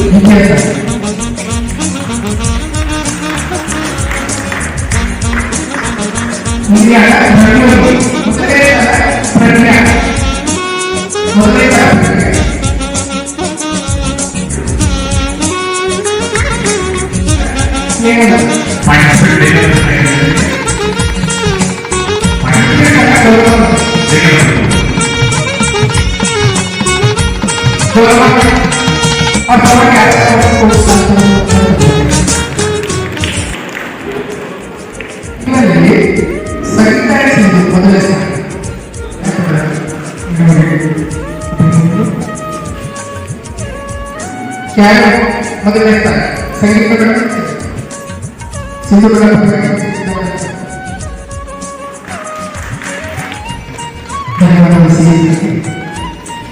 ಈ ವೇದಿಕೆಗೆ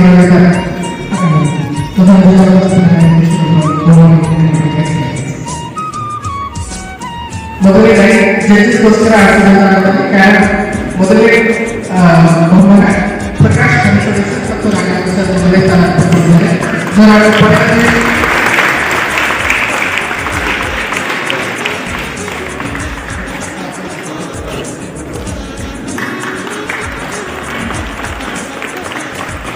द्वितीय ಸ್ಥಾನ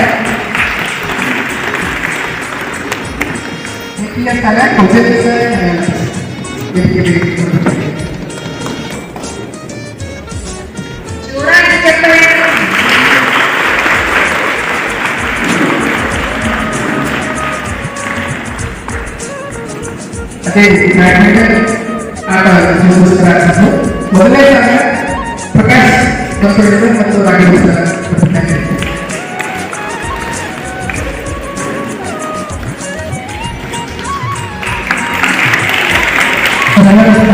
ಹೃದಯಪೂರ್ವಕ ಧನ್ಯವಾದ.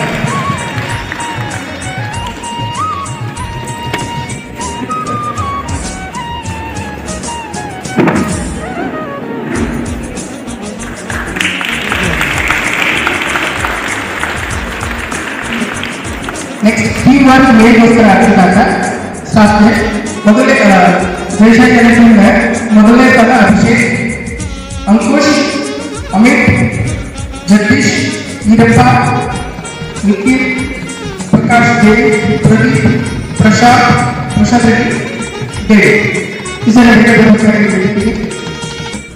ಅಭಿಷೇಕ್, ಅಂಕುಶ್, ಅಮಿತ್, ಜಗದೀಶ್, ಈರಪ್ಪ, ನಿಖಿಲ್, ಪ್ರಕಾಶ್, ಪ್ರದೀಪ್, ಪ್ರಶಾಂತ್ ರೆಡ್ಡಿ.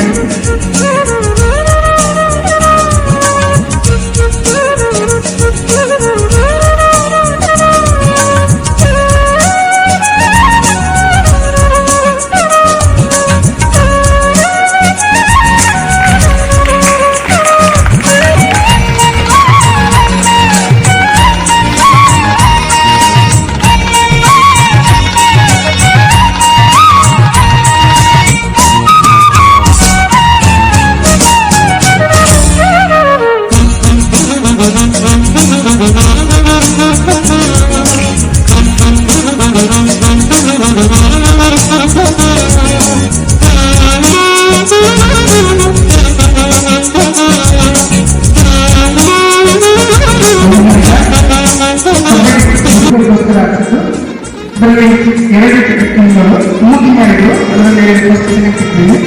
ಮೊದಲನೇ ಕಾಲ nursery sir Antony, Prakash Gowd, Vagesh, Jagadish, Srikanth,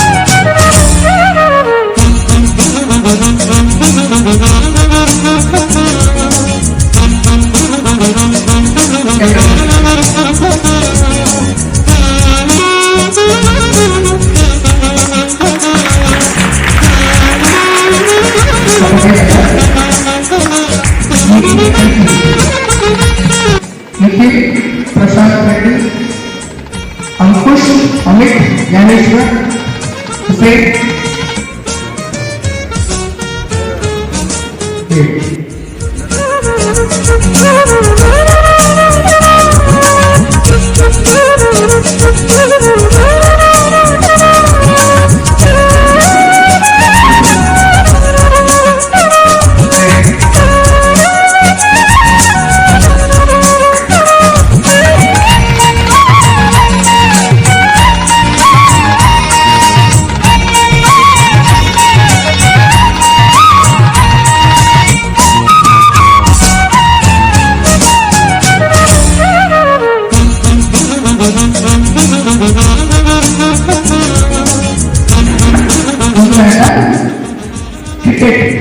ಈ ಆಟವನ್ನು ಸಂಭವವಾಗಿ ಸ್ಟಾಫ್ ಮತ್ತು ಅಡ್ವೊಕೇಟ್ಸ್ ಜೊತೆ ಆಡಲಾಗಿತ್ತು. ಇದರಲ್ಲಿ ರನ್ನರ್ ಅಪ್ ಆಗಿ ಅಡ್ವೊಕೇಟ್ಸ್ ಟೀಮ್ ಇದೆ, ವಿನ್ನರ್ ಆಗಿ ಸ್ಟಾಫ್ ಟೀಮ್ ಇದೆ. ರನ್ನರ್ ಅಪ್ ಟೀಮ್ನಲ್ಲಿ ಮೊದಲನೇದಾಗಿ ಶ್ರೀ ಶರಣಪ್ಪ ಪಟ್ಟಿಸಬಹುದು, Nagendra sir, Anand sir, Sharanu, Anand Shakha sir, Suresh Giridhar sir, Vikas Tagade sir, Kulkarni, Dhanraj Budhagar, Kala Hasani,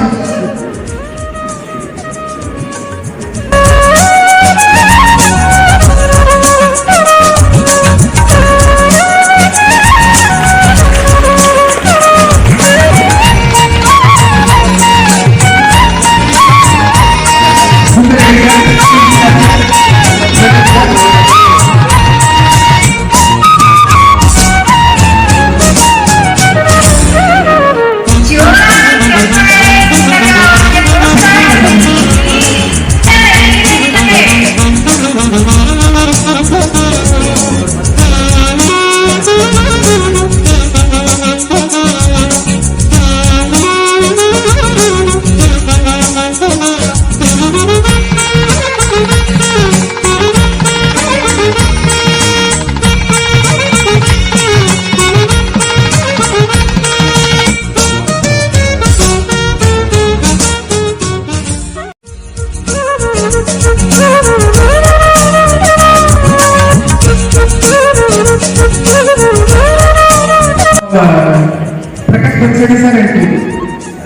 sir Prakash sir ಮೊದಲು Raghavendra sir Ayyappa sir Abhishek Prashanth Reddy Sunil Sudhakar Nagesh Santosh Eerappa Shivakumar sir Sanjay Patil sir Venkatesh sir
ಈಗ ಅಡ್ವೊಕೇಟ್ ಆಡ್ಸಿದಂತ ಆಟ ಆ ಪ್ರಾರಂಭಿಸಿರುತ್ತೆ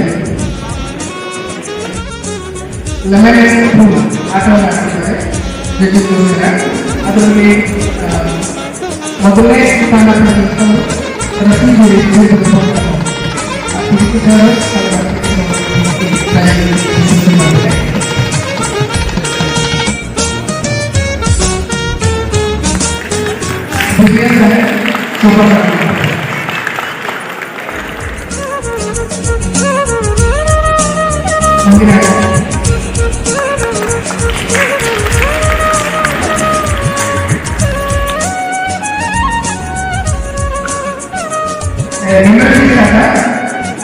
ಮೊದಲನೇ ತಾನ ಸೋಮಾ ಎಂಬುವರು ದ್ವಿತೀಯ ತಾನ ಅಶ್ವಿನಿ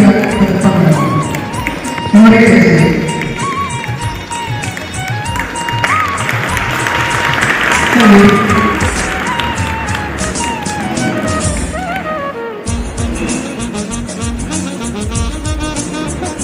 ಸರ್ ಇಡೀ ಸಾಲ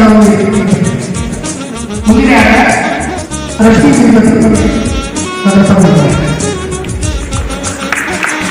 ಮುಂದಿನ ವಾಲಿಬಾಲ್ ವಿನ್ನರ್ ಆಗುತ್ತಲ್ಲ Jagannath sir Nagendra Biradar sir Satish Kulkarni sir Rohit ಕರೆ ವಿಕಾಸ್ ಕಗಾರೆ ಚಂದ್ರಶೇಖರ್ ಪಾಟೀಲ್ ಗುರುಶೇಖರ್ ಪಾಟೀಲ್ ಸ್ವಲ್ಪ ಬೇಗ ಬರಬೇಕು ಸಮಯದ ಅಭಾವ ಇದೆ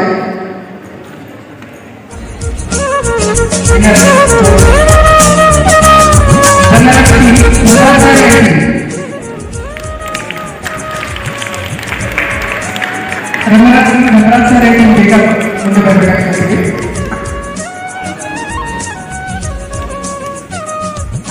ರಂಗನಾಥ್ ಸರ್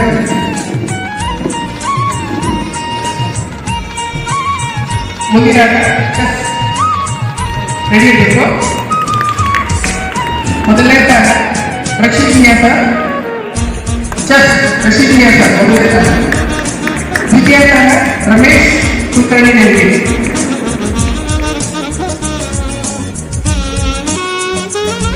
ಚೆಸ್ ಮೊದಲನೇ ಸ್ಥಾನ ರಕ್ಷಿತ್ ವಿನ್ಯಾಸ ದ್ವಿತೀಯ ಸ್ಥಾನ ರಮೇಶ್ ಕುಮಾರ್ ನೆಕ್ಸ್ಟ್ ಕ್ಯಾರನ್ ಮೊದಲನೇ ಸ್ಥಾನ ಪಡೆದವರು ಅನಂತ್ ಶಾಖಾಸನ ಹೇಳಿದ್ದಾರೆ ಎರಡನೇ ಸ್ಥಾನ ಶಾಂತಕುಮಾರ್ ದ್ವಿತೀಯ ಈ ಅನಂತ್ ಶಾಖಾಸನ ಮೊದಲನೇ ಸ್ಥಾನ ದ್ವಿತೀಯ ಸ್ಥಾನ ಅಂಡ್ ಶಾಂತಕುಮಾರ್ ಮುಂದಿನ ಆಟ shuttlecock sir shuttlecock ready ಇರಬೇಕು ಶಟಲ್ ಕಾಕ್ ಮೊದಲನೇ ಸ್ಥಾನ ಶಿವಕುಮಾರ್ ಕೊಟ್ಟಿ ಕಾಡುವಾಗೆ ಅಂಡ್ ಸಚಿನ್ ಶಿವಕುಮಾರ್ ನರ್ವದೆ ಸರ್ ಅವರ ಉಪಸ್ಥಿತಿಯಲ್ಲಿ ಸಚಿನ್ ಅಂಡ್ ಅಕ್ಷರ್ ಅಲಿ ದ್ವಿತೀಯ ಸ್ಥಾನ ತಕ್ಕಿ ಕುಮಾರ್ ತಿಥಿ ಕುಮಾರ್ ಅಂಡ್ ಅನಿಲ್ ವಡಕರ್ ದ್ವಿತೀಯ ಸ್ಥಾನ.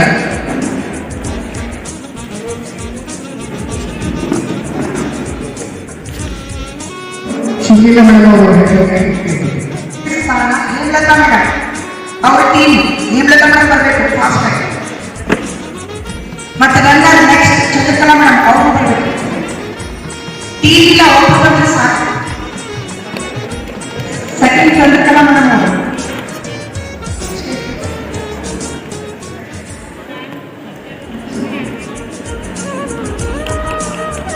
ನಂತರ ಮೆಮೊರಿ ಟೆಸ್ಟಲ್ಲಿ ಸುಹಾಸಿನಿ ಅವರು ಫಸ್ಟ್ ಬಹುಮಾನ, ಹೇಮಲತಾ ಪಾಟೀಲ್ ಅವರು ದ್ವಿತೀಯ ಬಹುಮಾನ. ಫಾಸ್ಟ್ ಬಂದಿದ್ದಾರೆ.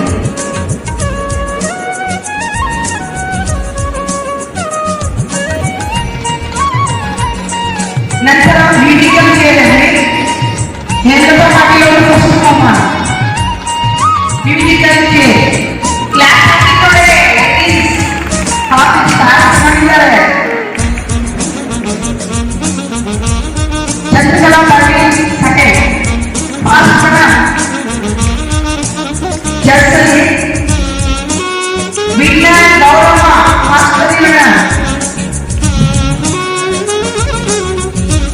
Runner Saritha ಸರಿತಾನ.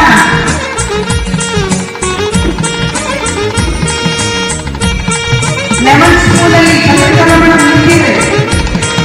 First prize. Second prize Hemalatha madam ಬನ್ನಿ. ಕ್ಲಾಸ್ ಸ್ವಲ್ಪ ರಂಗೋಲಿ ಸ್ಪರ್ಧೆ. Snehalatha madam first prize.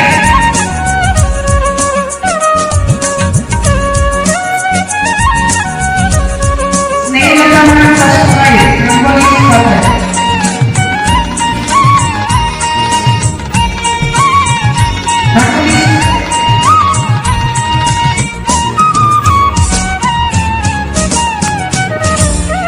Rangoli ಸ್ಪರ್ಧೆ Snehalatha madam first price.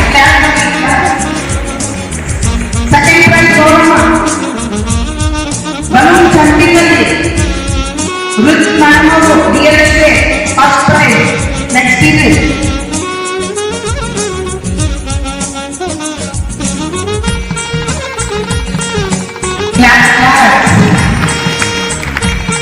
First prize balloon ಜಾಸ್ತಿಂಗ್ ರುಚ್ ಮೇಡಮ್ ಅವರು first prize. PD madam second prize. ಇವಾಗ ಸ್ಟಾಪ್ ಮುಗಿದಿದೆ. ಓಕೆ, ಇವಾಗ ಅಡಿಷನಲ್ ಮಾನವರು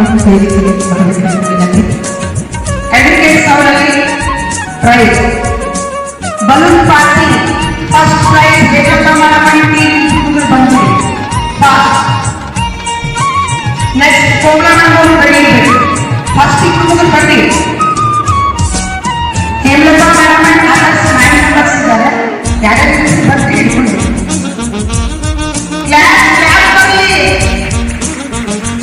ಬಲೂನ್ ಪಾರ್ಟಿ ಸೆಕೆಂಡ್ ರೆಡಿ. ಹೋಗಲಾಯಿತು ಟೀಮ್. ಹೋಗಲಾಯಿತು ಟೀಮ್ ಬನ್ನಿ. Second prize. ಮೆಂಬರ್ 9 ಮಂದಿ. ಹೋಗಲಾಯಿತು ಅದರ್ಸ್.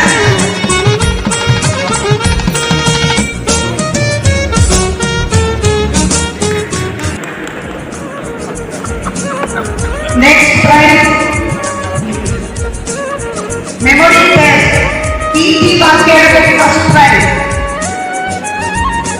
ಸೆಕೆಂಡ್ ರೇಣುಕಾ ಕೊಟ್ಟ second prize. Third Mantu ಇಟಿ.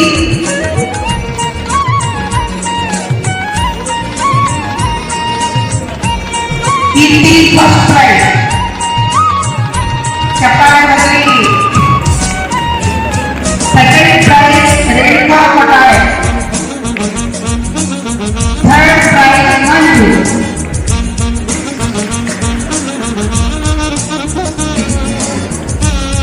ಕ್ಯಾರಮಿ Neelambika Patil and Sonia Patil winner.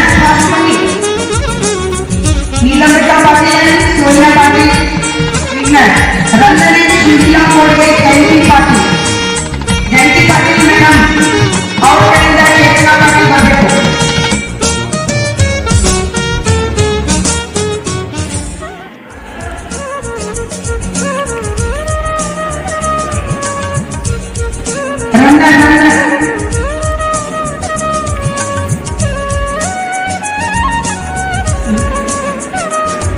Ranjan ಶಿವಿಲಾ Kodge Jayanti Patil.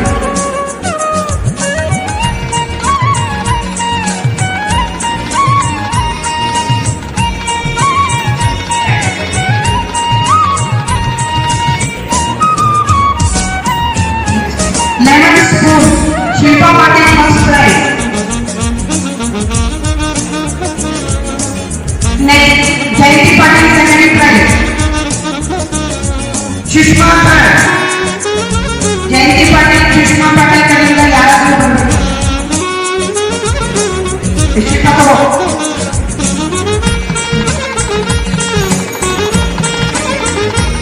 Musical chair. Musical chair Shilpa Patil first. Jayanti Patil. Chess game Neelambika Patil next ಇದ್ರಿ. Manju Mugar second. Chess game winner runner Manju ಮುಗಾರ್.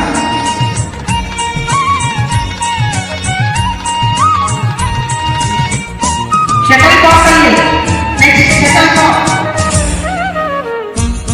ಶಿವಿಲಾ Kodge first prize. Chetana Patil second price.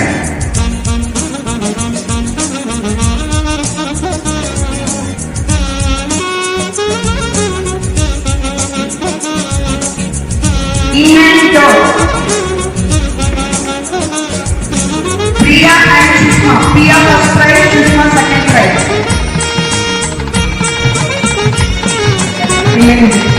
Rangoli Spande Anjana Kundari first prize.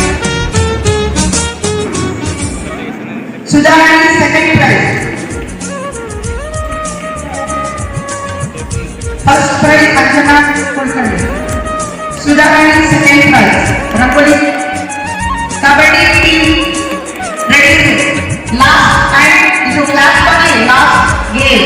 Kabaddi team first prize Shivila Kodre team. Shivila Kodre team. Bandi fast bandi. Winner.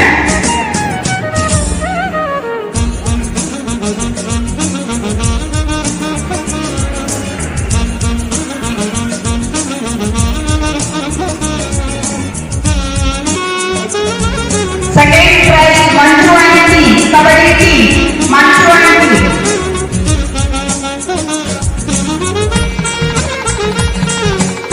Class Aunty moving to last division.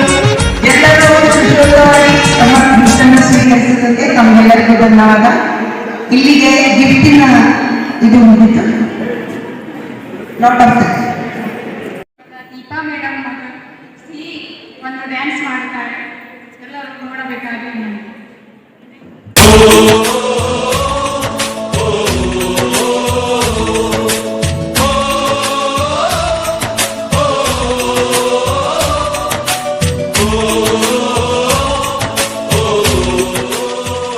संदेश आते हैं हमें तड़पाते हैं, कुछ चिट्ठी आती है वो पूछे जाती है कि घर कब आओगे, कि घर कब आओगे, लिखो कब आओगे, कि तुम बिन ये घर सुना सुना है।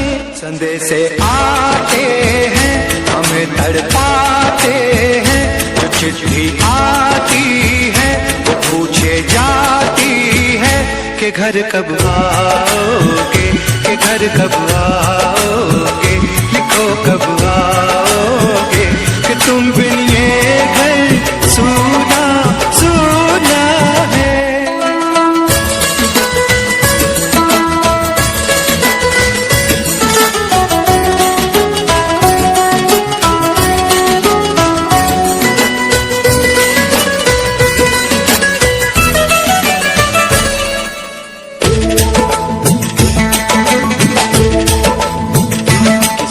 दिल वाली ने किसी मत वाली ने हमें खत लिखा है ये हमसे पूछा है। किसी की सांसों ने किसी की धड़कन ने किसी की चूड़ी ने किसी के कंगन ने किसी के गजरे ने किसी के गजरे ने महकती सुबहों ने मचलती शामों ने अकेली रातों ने अधूरी बातों ने तरसती बाहों ने और पूछा है करसी निगाहों ने कि घर कब आओगे कि घर कब आओगे लिखो कब आओगे कि तुम बिन ये दिल सुना सुना है। संदेश से आते हैं हमें तड़पाते हैं जो चिट्ठी आती है वो पूछे जाती है कि घर कब आओगे कि घर कब आओगे लिखो कब आओगे कि तुम बिन ये घर सुना सुना है।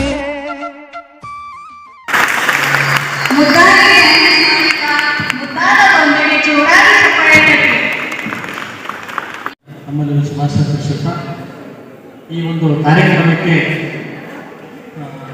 80ನೇ ಸ್ವಾತಂತ್ರ್ಯ ಕಾರ್ಯಕ್ರಮಕ್ಕೆ ಗೌರವಾನ್ವಿತ ಎಸ್.ಪಿ. ರೆಹಮಾನ್ ಸಾಹೇಬರು ಪ್ರಧಾನ ಜಿಲ್ಲಾ ಮತ್ತು ಸತ್ರ ನ್ಯಾಯಾಧೀಶರು ತಮ್ಮದು ಘನೋಪಚಾರ ನೀಡಿ ಕಾರ್ಯಕ್ರಮಕ್ಕೆ ಸಹಭಾಗಿತ್ವಕ್ಕಾಗಿ ಅವರಿಗೆ ನಮ್ಮ ಕಾರ್ಯಕ್ರಮದ ಆಯೋಜಕರ ಪರವಾಗಿ ಮತ್ತು ನಮ್ಮ ಸಿಬ್ಬಂದಿಯ ವರ್ಗದ ಪರವಾಗಿ ಎಲ್ಲ ವಕೀಲ ವರ್ಗದ ಪರವಾಗಿ ತುಂಬು ಹೃದಯದ ವಂದನೆಗಳನ್ನು ಸಲ್ಲಿಸುತ್ತೇವೆ.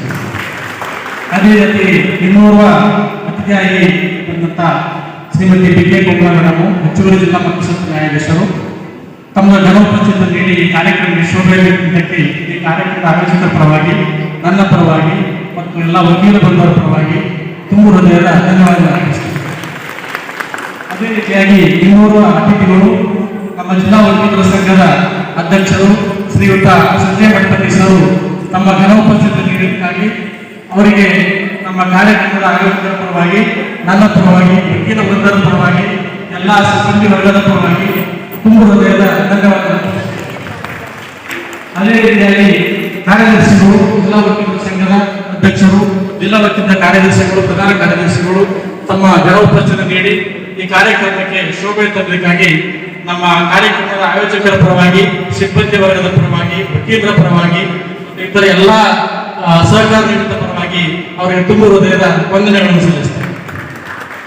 ಅದೇ ರೀತಿಯಾಗಿ ನಮ್ಮದು ಸಿಜಿಎಂ ಸಾಹೇಬರು ಶ್ರೀಯುತ ಬನ್ಸೋಡೆ ಸಾಹೇಬರು ಈ ಕಾರ್ಯಕ್ರಮ ತಮ್ಮದು ಘನ ಉಪಸ್ಥಿತಿ ನೀಡಿದ್ದಕ್ಕಾಗಿ ಅವರಿಗೆ ಕೂಡ ಈ ಕಾರ್ಯಕ್ರಮದ ಪರವಾಗಿ ತುಂಬು ಹೃದಯದ ಧನ್ಯವಾದ ಅರ್ಪಿಸ್ತೇವೆ. ಅದೇ ರೀತಿಯಾಗಿ ಮೆಂಬರ್ ಸೆಕ್ರೆಟರಿ ಶ್ರೀಯುತ ರಾಘವೇಂದ್ರ ಉಪಾಧ್ಯಾಯ ಸಾಹೇಬರು ಜಿಲ್ಲಾ ಕಾಂಗ್ರೆಸ್ ಸೇವಾ ಪ್ರಾಧಿಕಾರ ಬೀದರ್ ಅವರಿಗೆ ಕೂಡ ಕಾರ್ಯಕ್ರಮದ ತಮ್ಮದು ಘನ ಉಪಸ್ಥಿತಿ ನೀಡಿದ್ದಕ್ಕಾಗಿ ಅವರಿಗೆ ತುಂಬು ಹೃದಯದ ಧನ್ಯವಾದವನ್ನು ಅರ್ಪಿಸ್ತೇನೆ. ಅದೇ ರೀತಿಯಾಗಿ ಶ್ರೀಮತಿ ಶ್ರೀದೇವಿ ದರಬಾರಿ ಮೇಡಮ್ 1ನೇ ಹೆಚ್ಚುವರಿ ಜಿಲ್ಲಾ ಮತ್ತು ಹೆಚ್ಚುವರಿ ಸೀನಿಯರ್ ಸಿವಿಲ್ ಜಡ್ಜ್ ಅವರು ತಮ್ಮ ಉಪಸ್ಥಿತಿ ನೀಡಿದ್ದಕ್ಕಾಗಿ ಅವರಿಗೆ ಕೂಡ ನಮ್ಮ ಕಾರ್ಯಕ್ರಮದ ಪರವಾಗಿ ಮತ್ತು ನಮ್ಮ ಪರವಾಗಿ ಧನ್ಯವಾದ ಅರ್ಪಿಸ್ತೇನೆ. 2ನೇ senior civil judge Shrimati Shobha madam ಅವರು ಈ ತಮ್ಮ ಕಾರ್ಯಕ್ರಮಕ್ಕೆ ಹಾಜರಿದ್ದು ತಮ್ಮ ಘನೋಪಸ್ಥಿತಿ ನೀಡಿದ್ದಕ್ಕಾಗಿ ಅವರಿಗೂ ಕೂಡ ನಮ್ಮ ಕಾರ್ಯಕ್ರಮದ ಪರವಾಗಿ ಧನ್ಯವಾದ ಅರ್ಪಿಸ್ತೇನೆ. ಅದೇ ರೀತಿಯಾಗಿ ನಮ್ಮದು ಪ್ರಧಾನ ಸಿವಿಲ್ ಜಡ್ಜ್ ಅಂಡ್ ಜೆಎಂಎಫ್ಸಿ ಸಾಹೇಬರು ಕೂಡ ಕಾರ್ಯಕ್ರಮಕ್ಕೆ ಹಾಜರಿದ್ದು ಅವರಿಗೂ ಕೂಡ ನಾನು ಧನ್ಯವಾದ ಅರ್ಪಿಸ್ತೇನೆ. ಮತ್ತು 1ನೇ ಸಿವಿಲ್ ನ್ಯಾಯಾಧೀಶರು ಹೊಸದಾಗಿ ತಯಾರಾಗಿದ್ದಾರೆ. ಅವರಿಗೂ ಕೂಡ ಈ ಕಾರ್ಯಕ್ರಮಕ್ಕೆ ಘನ ಉಪಸ್ಥಿತಿ ನೀಡಿದ್ದಕ್ಕಾಗಿ ನಮ್ಮ ಕಾರ್ಯಕ್ರಮದ ಆಯೋಜಕರ ಪರವಾಗಿ ಮತ್ತು ಎಲ್ಲ ಸಿಬ್ಬಂದಿ ವರ್ಗದ ಪರವಾಗಿ ವಕೀಲ ವೃಂದದ ಪರವಾಗಿ ತುಂಬಾ ಧನ್ಯವಾದ ಅರ್ಪಿಸ್ತೇನೆ. 2ನೇ ಹೆಚ್ಚುವರಿ civil judge and JMFC Rashmi madam ಅವರು ಈ ಕಾರ್ಯಕ್ರಮಕ್ಕೆ ಹಾಜರಿದ್ದು ಅವರಿಗೂ ಕೂಡ ಈ ಕಾರ್ಯಕ್ರಮದ ಪರವಾಗಿ ಧನ್ಯವಾದ ಅರ್ಪಿಸ್ತೇನೆ. ಅದೇ ರೀತಿಯಾಗಿ ಹಿರಿಯ ವಕೀಲರು ಮತ್ತು ಅದು ಯುವ ವಕೀಲರು ಮತ್ತು ಯುವ ವಕೀಲ ವೃಂದದವರು ಈ ಕಾರ್ಯಕ್ರಮಕ್ಕೆ ಬಂದು ಶೋಭೆ ನೀಡಿದ್ದಾರೆ. ಅವರಿಗೂ ಕೂಡ ಈ ಕಾರ್ಯಕ್ರಮದ ಪರವಾಗಿ ಮತ್ತು ನಮ್ಮ ಸಿಬ್ಬಂದಿಯ ಪರವಾಗಿ ತುಂಬ ಹೃದಯದ ಧನ್ಯವಾದ ಅರ್ಪಿಸ್ತೇನೆ. ಅದೇ ರೀತಿಯಾಗಿ ನಮ್ಮ ಅಚ್ಚುಕಟ್ಟಾಗಿ ನಮ್ದು ಸಿಬ್ಬಂದಿ ವರ್ಗದವರಿಗೆ ಕಾರ್ಯಕ್ರಮಕ್ಕೆ ನಮ್ದು ಅನುಪಸ್ಥಿತಿ ನೀಡಿ ಒಂದು ಒಳ್ಳೆಯ ಕಾರ್ಯಕ್ರಮ ನೀಡಿದ್ದಾರೆ. ಅವರಿಗೂ ಕೂಡ ಧನ್ಯವಾದ ಅರ್ಪಿಸಿದ್ದೀನಿ. ನಮ್ದು ಜಿಲ್ಲಾ ನ್ಯಾಯಾಲಯ ಆಡಳಿತಾಧಿಕಾರಿಗಳು ಶ್ರೀ ಬಸವರಾಜ್ ಸರ್ ಈ ಕಾರ್ಯಕ್ರಮಕ್ಕೆ ತಮ್ಮ ಗಣೋಪಸ್ಥಿತಿಗಾಗಿ ಅವರಿಗೂ ಕೂಡ ಧನ್ಯವಾದ ಅರ್ಪಿಸ್ತಾ ಇದ್ದೀನಿ. ಸಂಜಯ್ ಪಾಟೀಲ್ ಸರ್ ಕಂಪ್ಯೂಟರ್ ಮುಖ್ಯಸ್ಥರು, ಅವರಿಗೂ ಕೂಡ ಈ ಕಾರ್ಯಕ್ರಮಕ್ಕೆ ಶೋಭೆ ತಂದಿದ್ದಕ್ಕಾಗಿ ಅವರಿಗೂ ಕೂಡ ಧನ್ಯವಾದ ಅರ್ಪಿಸಿದ್ದೀನಿ. ಅದೇ ರೀತಿಯಾಗಿ ನಮ್ದು court manager Shri Shivakumar sir, ಜಿಲ್ಲಾ ನ್ಯಾಯಾಲಯ ಬೀದರ್, ಈ ಕಾರ್ಯಕ್ರಮವನ್ನು ಸತತ ನಿನ್ನೆಯಿಂದ ಮತ್ತು ಆಟ ಆಡಿಸುವ ಸತತ ಒಂದು ವಾರದಿಂದ ಅತಿ ಶ್ರಮ ಪಟ್ಟು ಅತಿ ಜಾಗೃತವಾಗಿ ಅಚ್ಚುಕಟ್ಟಾಗಿ ಈ ಕಾರ್ಯಕ್ರಮವನ್ನು ಆಯೋಜಿಸಿದ್ದಾರೆ. ನಮ್ಮ ಕಾರ್ಯಕ್ರಮದ ಎಲ್ಲ ಸಿಬ್ಬಂದಿ ವರ್ಗದವರ ಪರವಾಗಿ, ನನ್ನ ಪರವಾಗಿ ಮತ್ತು ಆಯೋಜಕರ ಪರವಾಗಿ ಅವರಿಗೆ ತುಂಬ ಹೃದಯದ ಧನ್ಯವಾದ ಅರ್ಪಿಸ್ತಾ ಇದ್ದೇನೆ.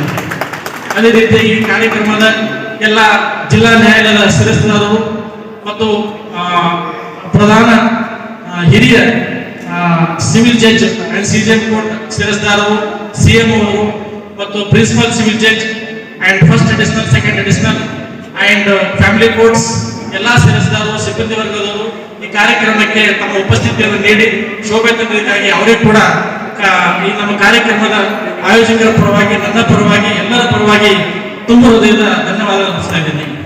ಅದೇ ರೀತಿಯಾಗಿ ಪೊಲೀಸ್ ಸಿಬ್ಬಂದಿಯವರು ಮತ್ತು ಇತರ ಎಲ್ಲ ವರ್ಗದವರು ಮತ್ತು ನಮ್ಮ ವಕೀಲರ ಸಂಘದ members and also body members ಈ ಕಾರ್ಯಕ್ರಮಕ್ಕೆ ಬಂದು ಒಂದು ಶೋಭೆಯನ್ನು ಕೊಟ್ಟಿದ್ದಕ್ಕಾಗಿ ಮತ್ತು ಡೈರೆಕ್ಟ್ಲಿ ಇಂಡೈರೆಕ್ಟ್ಲಿ ಅವರ ಅತಿ ಒಂದು ಸಹಕಾರ ನೀಡಿದ್ದಕ್ಕಾಗಿ ಅವರಿಗೂ ಕೂಡ ನಮ್ಮ ಕಾರ್ಯಕ್ರಮದ ಪರವಾಗಿ ಅವರಿಗೆ ತುಂಬ ಹೃದಯದ ಧನ್ಯವಾದ ಅರ್ಪಿಸ್ತಾ ಇದ್ದೀನಿ.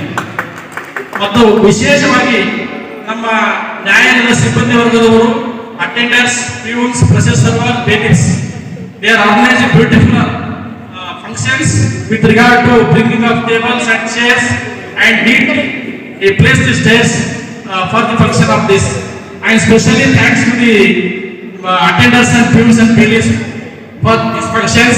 ಎಲ್ಲರಿಗೂ ಕೂಡ ನಾನು ಧನ್ಯವಾದ ಅರ್ಪಿಸ್ತಾ ಇದ್ದೀನಿ.